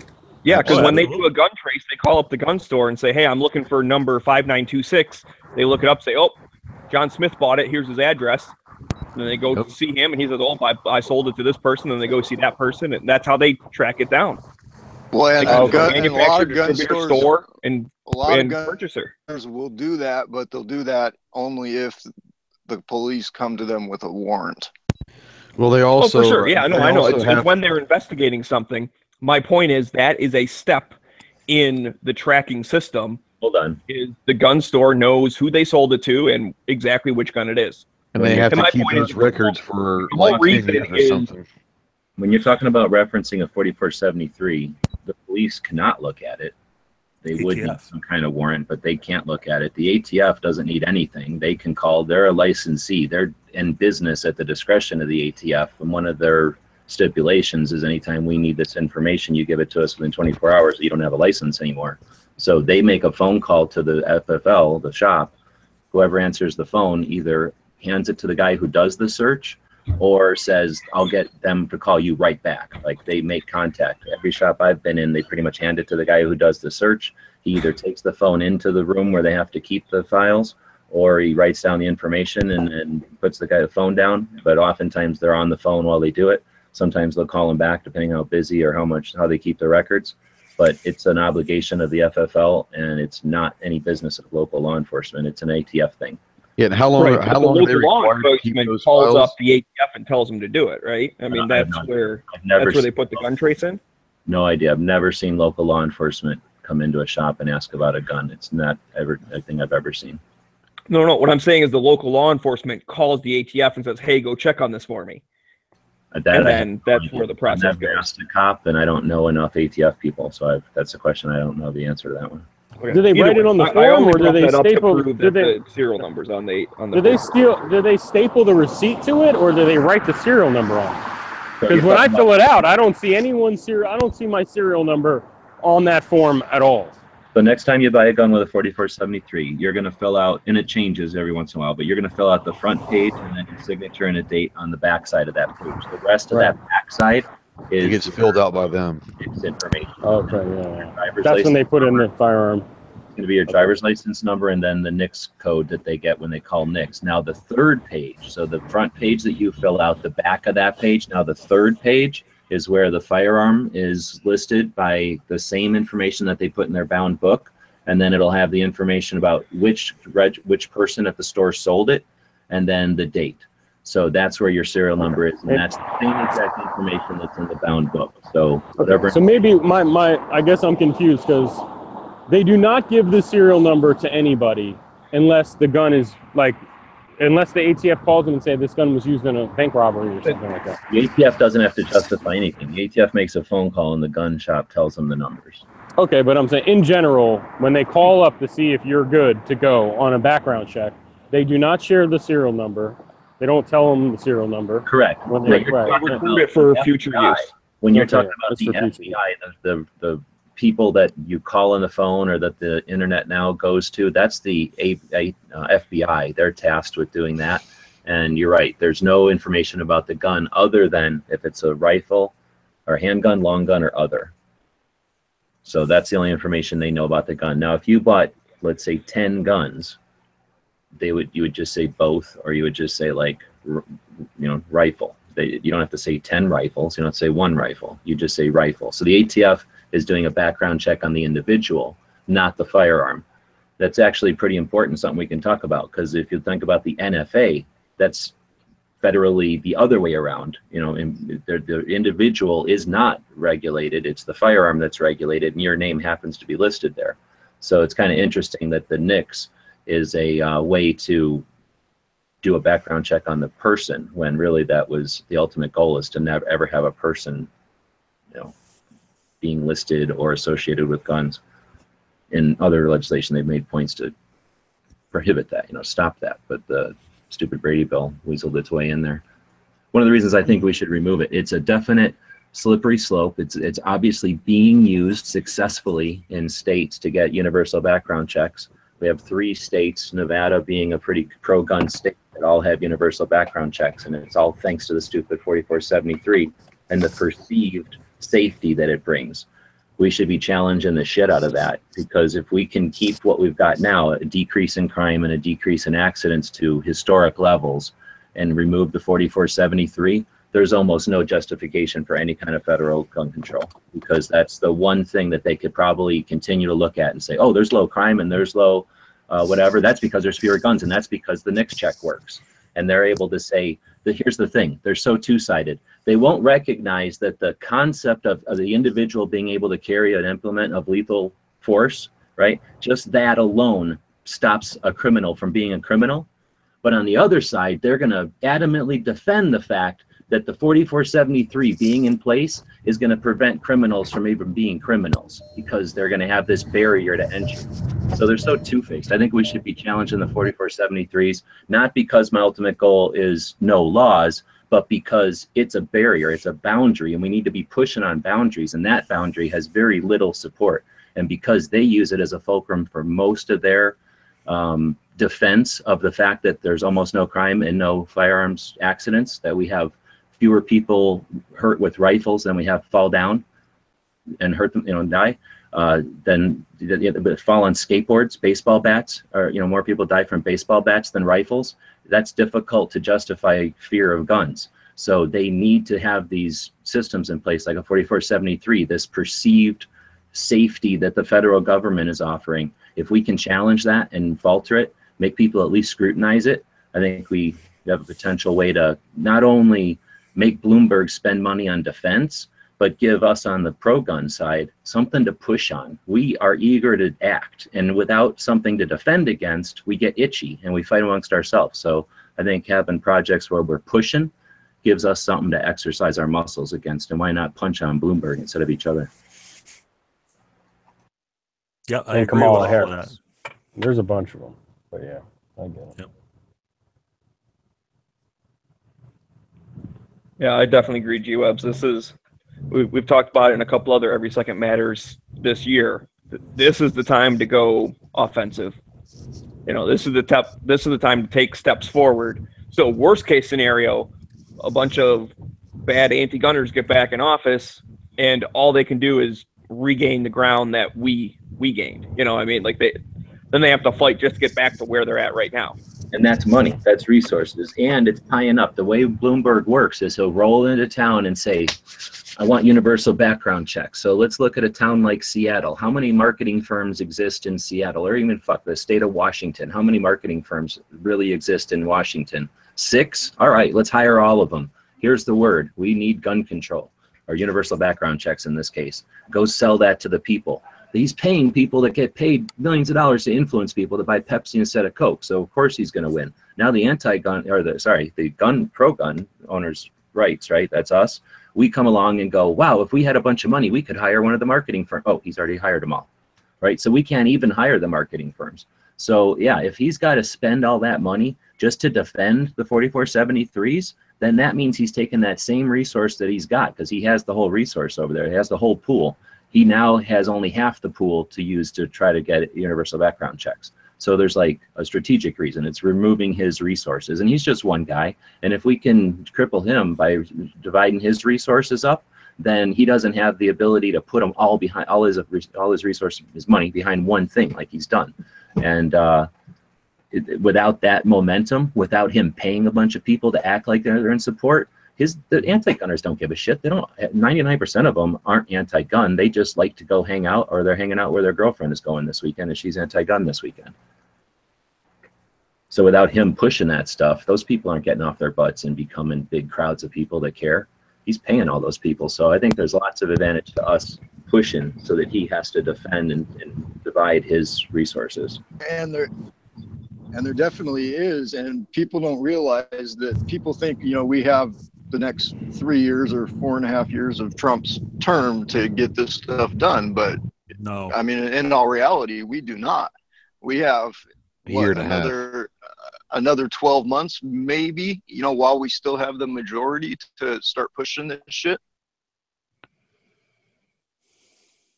Well, Who knows how going back McCain's to what gonna G-Web says is it's not necessarily the anti-gun versus the pro-gun. And like you said, not everyone that's not necessarily pro-gun is anti-gun. It's just normal people don't think about guns a lot. If you're just because you're not pro-gun doesn't mean you're anti. What we can be doing is going to that gray area and saying, look, I know that you aren't anti-gun or pro-gun, but maybe we can start convincing some of those that just don't think about it, because that's where it is. The anti-guns are never going to change their minds, but they're that middle section that really just doesn't think about it a whole lot. Well, maybe that's what we attack right there. Maybe we could use the Nazis to scare them into being pro-gun. I mean, there's so many Nazis out there nowadays. They're just roaming the streets of America. All right. So anyway, speaking of Bloomberg throwing his money around, I got another thing for you guys here that happened last month in the state of Oregon. Oh shit. Origami. Yeah, you guys probably already know about it, right? But the extreme risk protection order obtained by law enforcement, family member, or household member, basically any person that says, well, this guy is dangerous or I'm worried about him or whatever, they come take your guns and you have to, you're guilty till proven innocent. And that was officially signed into law this past month. So I know we've talked about it a bunch before, but it's at least, for record keeping type of stuff, I did want to mention it. That law closely mimics a law that was passed in Connecticut last year. It's a little bit, I hate to say it, it's a little bit better than the law that we passed because ours has no mitigating factors, but at least the law in Oregon, there is I think there's a 5-point mitigating factor checklist that the judge has to go through. And if you make one of those requests and you lie, that is considered a misdemeanor and you can be fined or jailed, which is not something we do in Connecticut. You can just lie your frickin' ass off in Connecticut and get a guy's guns, get a guy's guns impounded. But in Oregon, if you make that claim and they find out that's a false claim, they can punish you for that, which is good. Still a sucky law, still bad. Right. No, you can technically lie. You can lie on anybody and say anything. Hopefully a judge, will ask for some evidence. I know, like with a temporary restraining order, you lose your guns in every state. There's not a state in the union, I think, that lets you keep firearms if you get a temporary restraining order against you. However, at least that was brought in front of a judge, and there had to be some sort of evidence. It can't just be, hearsay. You have to have some proof there that this person's going to do you harm. See, that's not threatened you. That's actually not what happened. What happened in Connecticut was they had the temporary restraining order, which was ex parte, no evidence required, and then they had what they called the risk warrant statute. And the risk warrant statute allowed you to impound the guy's guns immediately, but you had to show evidence that it was true. Well, they modified the temporary restraining order in Connecticut to allow them to grab the guy's guns, no hearing, no evidence, no nothing. Yeah, I've known people that have had temporary restraining orders against them and have had to, give up their guns to it. I don't think they had to give them to the state. They had to I think they gave them to another relative or something like that. They just had to be out of the possession of that person. And then if you're caught with one during the time that the restraining order is on, then there's another fine. There's jail time. There's something, contempt of court or something, against you. Yeah, but these laws they're whacked out if there's no proof, because any jilted lover, any jealous, ex-boyfriend could call on you. There's just anybody could do it to you. A coworker, right? Going through a divorce, that's the biggest, right? And even then, I was under the assumption that if going through a divorce, if a wife wants a TRO on a guy, that they have to have some proof there. They can't just say, he threatened me yesterday and I want a temporary restraining order, because it is a big deal. It's on your record for it's a strike on you, man, like a felony almost. No, in Connecticut, they can say that stuff. They can lie their ass off and they serve you the papers, and within 24 hours, you got to turn the guns over. And I don't know about Oregon, but in Connecticut, because of the assault weapons ban in Connecticut, the assault weapons I have in my collection, which were legally declared and all of that, if I transfer ownership, I can't ever get them back. There's no provision in the law to return my property to me if it's banned property. And I don't know if Oregon is the same way or not. That would be an interesting thing to know. Hey, real quick, because I know it's every second matters, but I know you guys are partly joking around, but in a way you're not. When you just say Bloomberg this and Bloomberg that, I mean, I get it, but believe me, there's others. I mean, it's not just him, man. Like, where was Bloomberg in '92? Where was Bloomberg in '94? Like, where was Bloomberg in '86? I mean, Oh yeah, I'm just. he's the biggest. He's like the NRA for their side. Like, they always mention the NRA and they forget about other groups. But like, yeah, I get it. And he's the guy that seems like no matter what amount of money he actually throws at whatever the effort is, you know, they're going to say backed by Bloomberg. So it's just like, you know, if the NRA sneezes nearby, they'll be like backed by the NRA. Well, what was genius about Bloomberg is that he marketed it as the alternative, like Everytown, or you know, like Everytown was going to be the alternative NRA, and definitely go with big with it. I mean, I can't remember before that Everytown, and you know, I just don't remember a group that had a website that was 100% dedicated against it. But yeah, I get it now. But they're still out there. For sure. But I think, again, if we push against them, that just means that they're divided. You know, they have to push their resources, whatever they might be, against more than one initiative. They don't just get to play not only the only instigator, they get to decide what they're going to do and when they're going to do it and how hard, and they're going to know what their next plan is, so they can push us this way, knowing that we're going to react and push us again, you know, get us off our feet. We got a comment from, I think it was on my simulcast of the show over on Gun Website's YouTube channel, I think. But anyway, whoever dropped it in there, thanks. When I said that Nevada had universal background checks, it's true that Bloomberg was able to sneak it in there on a ballot initiative. He was able to basically pay marketing people to go out and pay people to do signatures, literally just pay for enough signatures to get a ballot initiative on the ballot. That's one of the sneaky ways you get in there. You don't have to justify anything. You don't have to speak to a representative and prove anything. You just literally have to get enough signatures to kind of say the claim that this was from the people, which is valid. I mean, it's just abuse of a valid system.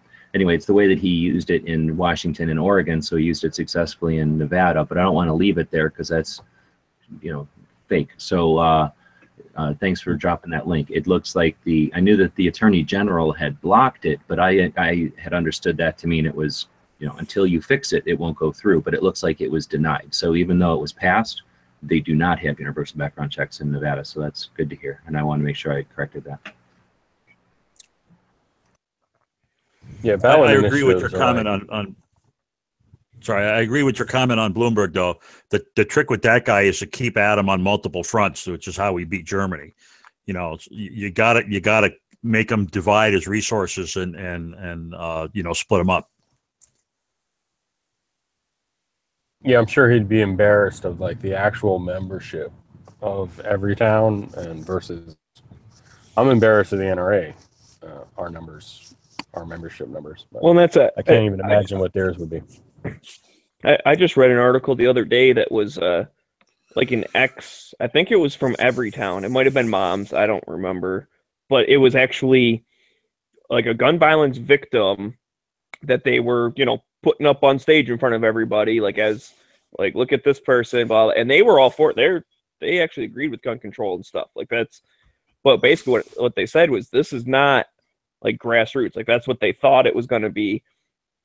And turns out, no, all the orders come from the top down. And in this article, they were mentioning how, you know, they were getting ready to go do like an interview and about what had happened and all that. And they got coached into actually like misrepresenting the situation, basically lying about what had happened to them because it fit Bloomberg or Everytown's talking points better. And that's when the person's like, you know what? You're not just going to use me as a pawn. Like unfortunately, the person still believes in gun control, but it's kind of neat to see behind the curtain to show this is not just a bunch of everyday people like we are here on Every Second Matters that actually care about this. It's a well-orchestrated, orders come from the top down, and they're just kind of using, as I said earlier today, the useful idiots. They're using them to put a human face on what they want to do. Yeah, they almost need tragedy where like our side doesn't, so we can just keep going, and they lose steam. Like after there hasn't been a tragedy in like 3 years or something like that they can really stand on, and they just they lose steam. But tomorrow, if there's, God forbid, there was some sort of gigantic mass shooting or something tomorrow, they're going to get invigorated. They're going to go hard. It's just it's so predictable with those guys. What an amazing thing that the shooting at the baseball practice, the softball practice went the way it did. This should have been a perfect opportunity for them to come after us, and instead it ended up being a perfect opportunity for people to say, God damn it, we need reciprocity, and those people should have been armed. So I thought that was great. They didn't like it that the guy turned out to be a Bernie Sanders supporter. Yeah. That doesn't fit. Well, and because you put a bunch of kids up on TV, everyone feels bad. You put a bunch of U.S. congressmen and stuff up there, and most people don't like the government anyway, so they don't feel as bad. Right. Yeah. I mean, I say that jokingly, kind of, but honestly, that is it. The sadder something is, the more excited the anti-gun people get because they're like, "Oh, this is juicy. This will be good." Because they don't have facts on their side. They don't have logic on their side. All they have is sad feelings, and we need to do something because I'm sad. Yeah, there's definitely calculus that's done at the higher levels of that organization. That's like, is this tragedy tragic enough? No, all right. You know what I mean? Like, this isn't marketable. Like, we need something else. What if it's that? What if it's that? We always assume that these people really give a damn, but what if it's literally just what's going to sell, and they know what's going to sell to their audience, so they're just sitting there waiting for the event to happen that sells to their audience.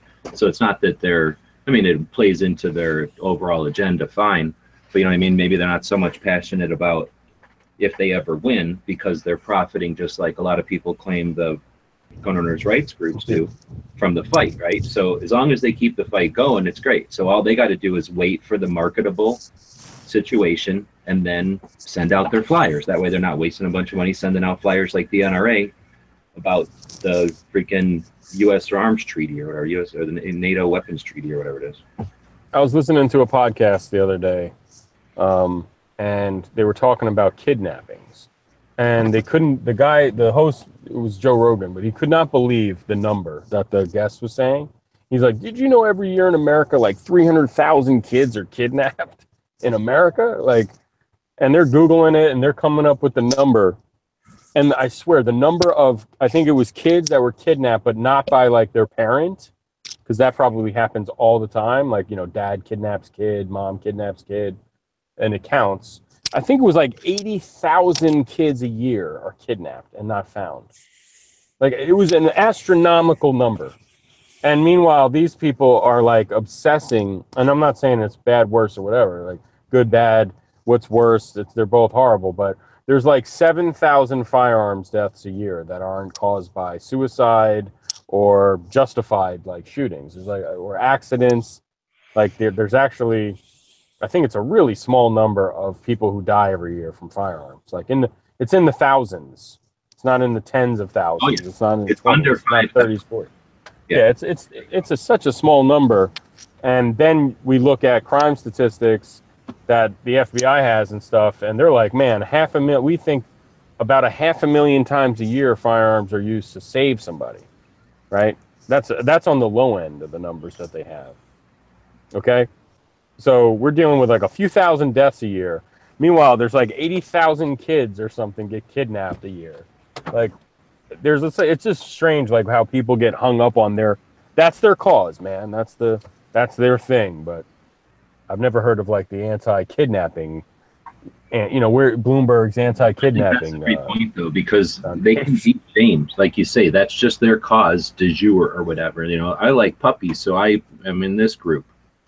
But when people are made aware that the group is not good and there's options, then they go feel good about doing something else. Like you say, hey, let them know there's kids that are in need over here. You're worried about 7,000 mostly criminals, and now because you're counting criminal deaths in here because you need that number to make it sound even something like a number. But over here, there's actual number of stuff that can be prevented by awareness and education and bracelets and government controls or something.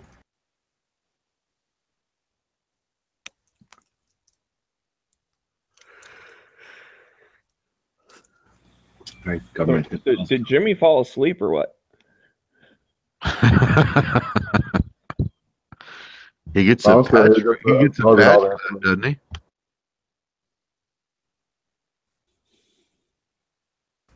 Are you here, Jimmy? Yeah, I'm still here, just absorbing all the information. Oh. I kind of just wanted to make sure because I was thinking, we have been going for quite a while here. I'm done with all my stuff that I had as far as stuff going on. Good stuff. I think the show went pretty well today. Again, it's not like we have a formula that we stick to. We are developing this as we go. It's organic. It's collaboration. It's a campaign. So be part of it or not, ignore it or try to help it or whatever you're going to do. We'll be back here next month. Next month will be October. That means, or October, obviously, it'll be October 1st, or 2nd, I guess, I'll look at a calendar here. Yeah, I'm excited for next month. It'll be the Monday after the Gun Rights Policy Conference. So the Gun Rights Policy Conference is where all the gun owners' rights groups of national and state level get together. Some of them are focused on an aspect of shooting or an area of interest, NFA firearms or something like that. So some of them are states, and then some of them are like the Gun Owners of America or the Second Amendment Foundation, who put it on. They've been putting it on for 30 years plus. So every year it's in a new city or in a different city. And it'll usually, I think in the year I went in Phoenix, there was 600 people there on Saturday, about 250 people there on Sunday. So there's people that show up, and it'll be a significant number of people. I'm not sure what to expect this year. I know a couple of people who've been going for more than 10 years, not to every single one necessarily, but for more than 10 years, easily, probably 20 years, they've gone to most of them. And the one guy I'm thinking of has said he's not going to go. He's apathetic. And that's disheartening, since he's one of the people that gets things going. He's literally in one of the groups that, changed things in big time. So it's like you see these pebbles not dropping in the water. The consequences are there's no ripples, and those ripples are what change the sand on the beaches or whatever. So the consequences is what we're going to be missing. So I think this year is an interesting year. Like everybody's been mentioning, we have Trump. There's gun owner apathy out there. People assume that we're good to go. They don't see a perceived challenge, so they've taken down their defenses, and they're either recreationally enjoying their firearms or doing other things. So this, I think, is the time when you regroup. This is the time when you practice. This is, you go to the range and you practice for when you are at the hunt and you need to make the perfect shot, first time, or when you're in the fight and you need to, again, make the perfect shot as quickly as possible. You practice that. You reinforce your resources. So this is the kind of times when those groups are being ignored the most, when they need to be doing the most efforting. So these are the groups that are going to do things like push the 4473. They're going to push the Hearing Protection Act. They're going to push the Shush Act and the others that are going through and are basically going to be sitting there at the next time Congress comes in session, which is pretty soon here. They're going to be, those bills are going to be, in line behind what healthcare and immigration and all these other things that are big deals for everybody, a lot more people. So if without these groups, or actually the individuals putting their feet on the ground, these bills wouldn't be going anywhere. So none of us who are sitting in these chats, are actually responsible for these things going. No individual is. It's these organizations of people, and these organizations are run by few people, and those very few people are going to be in this one room in Dallas on October 1st. So I'm going to go there. I'm going to do everything I can to be there, at least. I plan to be there, and sharing it again with everybody I can. But I'm going to encourage people who might be listening to this. I'm not hosting it, so I don't know how many people are actually out there right now listening. But I'm hoping it's some number, and I'm hoping that some number of people will see this in the future. And I've been putting this plea out there, and I'm going to continue to do so. If you believe that money is power, and you want to influence your power, then that means you need to spend some money, right? You need to do something with your money. If you're sick of just throwing money in organizations that send you bumper stickers or pamphlets or ask you for more money, then consider using your money and your time, which is going to cost you money, to go to a thing like this, the Gun Rights Policy Conference. Don't take my word on it. Go to the place and see it, and see if these people are worth giving your money to. See if these people are worth spending your time supporting and engaging. And sit in that room with 600 people. I can tell you, as a Second Amendment advocate, it was awesome. It was an experience sitting in a room with 600 people who are literally the people that run these organizations, and the people who are dedicated enough to drive or fly or get to Phoenix at that point, in this case Dallas, to be in that room. It's really freaking cool. If you like these chats, imagine that, times 100, I guess, or a million. I don't know. It's pretty neat. It's not very expensive. It costs you whatever it costs you to get to Dallas and stay in Dallas, but I'm pretty sure the food is free. I don't think I paid to be there. So it's basically like a thing they do for the community, and they know that they're not going to get that many people there. Again, I suspect this year might be kind of slow. And I would like to think that, if we, the people who are trying to be activists, want to, put our feet on the ground and do something and, use our money in a way that we're, seeing the results of the money being spent, consider showing up there. If you can't do that, if that makes no sense to you, there's no possible way that's going to affect the world, then at least pay attention to it. It'll be podcasted, or what do you call it, live fed, streamed on, I think, the Polite Society podcast. And one of the reasons I'm going to go is because I'm going to use my influence and dickheadedness and assholeness to go harass them for ruining it last year. I don't think they did a good job streaming it, because they did such a good year the year before. So I'm going to go there and make sure that it's, well, I'm not going to make sure, but I'll bug them if it's not streaming well, or if they're not streaming useful stuff, because it's worth your time watching it. We spend our time watching conversations or watching us fight each other or bicker. But again, it's if someone can go look at that live stream and see the number is at 35 or 100, or like a Yankee Marshall podcast, 500 people watching, that would be awesome. My goal last year when I was watching the dismal numbers, and it's not that they ran a poor production of the podcast, it's just that they didn't produce it. They didn't market it at all. They didn't let anybody know. Each one of those organizations that have been telling people, watch us live on the Polite Society podcast, watch it, watch it, watch it. Again, Yankee Marshall can get 500 people to show up and talk to him about guns and his opinions on the guns that he likes, and the politics of the day or whatever it happens to be. And that's great, but these are all the organizations working together. I'd like to think that they can bring more than 500 people together. Whenever it was last year we were watching that, I flipped over to, I think it was Trump at the time, and doing some kind of thing. Would that have been a political rally still? And that was huge numbers. Obviously it was Trump, and it's a massive political or massive election year, so it's apples and oranges. But it lets us know that there are millions and millions of people who understand what a live feed is, and can click something if they're interested and watch something live. So the potential's out there to have a lot more than the trickle of people that were watching it last year. And I guess my plea is that if you aren't going to show up and encourage and support these people with your actual presence in the room, it's going to be inspiring for somebody who's, literally sending their career. They're spending 40 hours a day, or whatever, 40 hours a week, I guess, devoting their time and efforts and resources and like I say, careers towards Second Amendment issues. When they can walk into a room and it's elbow to elbow and there's a murmur because the people are talking and everybody, there's hype and everything, in a year where we're not in the defense, that's going to be the kind of thing that gives them that inspiration to continue to do that. And I understand that's a lot of time and money to do. So the next best thing would be to watch those streams. And it's a simple thing to do. You can even not even be there. If you really are just doing it to encourage them, you could turn it on and walk away. It's not that it's the money involved. It's just again, if they could look over and see 1,500 people are watching it. Sure, there's only 200 people in this room, but there's 1,500 people watching this around the country. Our information is getting out there. Those 1,500 people are probably having conversations about this and able to take this new information to those conversations.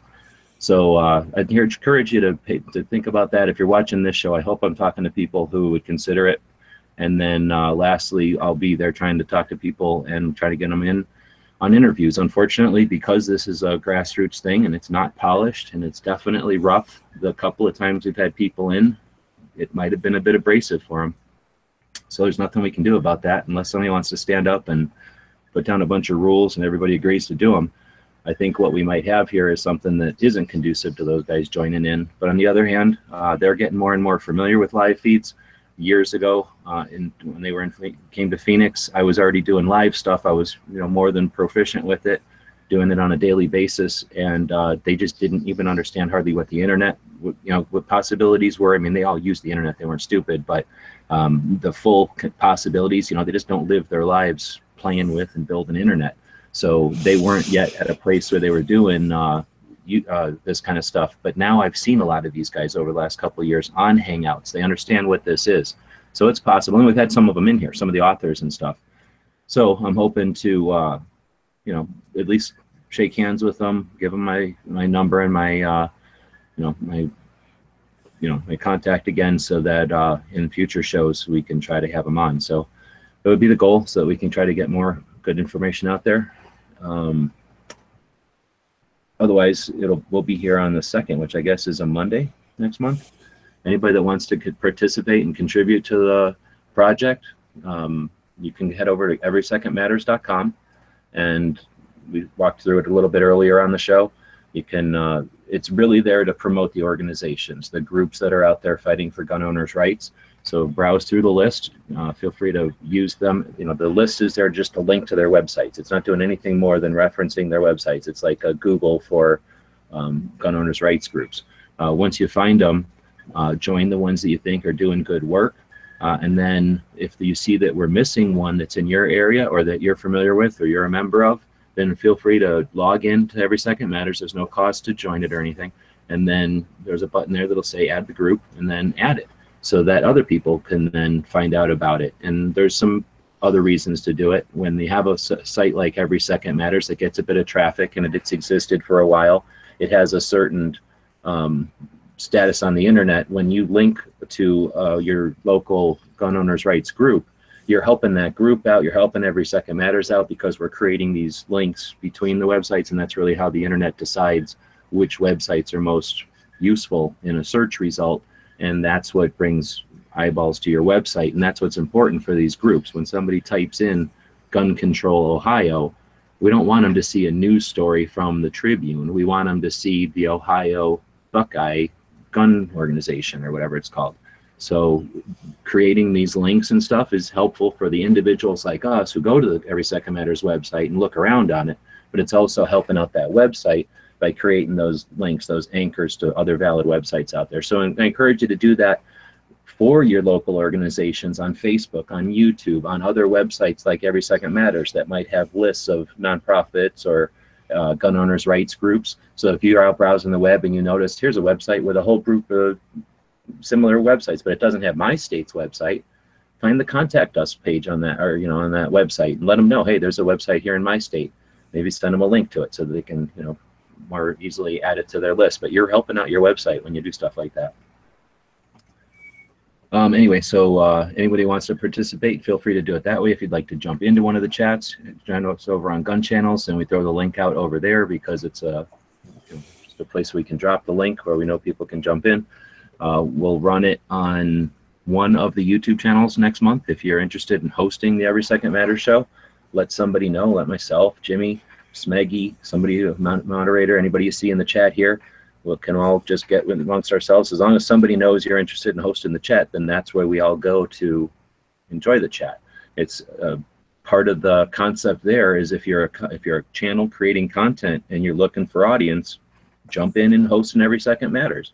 And that way you get a whole bunch of people that day coming in and checking out this show, and hopefully in the future they'll come in and check it out. So feel free to do that. And it'd be great if every month it was on a different gun channel. That's another way to get people aware of all the different types of stuff that's out there. All right, I just talked for another 22 minutes, but it's Every Second Matters. So that's what it's all about. Anybody have anything else? Otherwise, Jimmy can shut it down. I just want to say thank you, G. Thank you, Smeggy. Smeggy, you always put a lot of time and effort into your research on these things.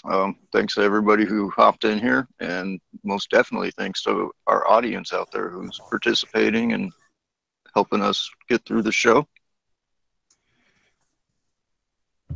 I kind of just want to slide in real quick and just thank everybody that participated and remind everybody that over at Gun Channels, man, we got a lot of content creators, a lot of chat hosts, the people that participate are a big part of those. So, you know, come on down if you guys haven't already. Obviously, most people that are listening to this probably have, but it's a great place. So come on down.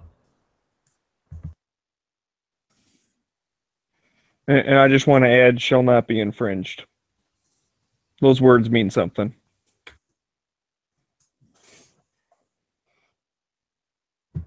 All right, so I guess if that's everything, I'll shut this thing down. Thanks again to everybody. Oh, go ahead. Thanks for having me. Absolutely. So thanks everybody again that participated. We really appreciate it, and we will see you guys on the 2nd of next month.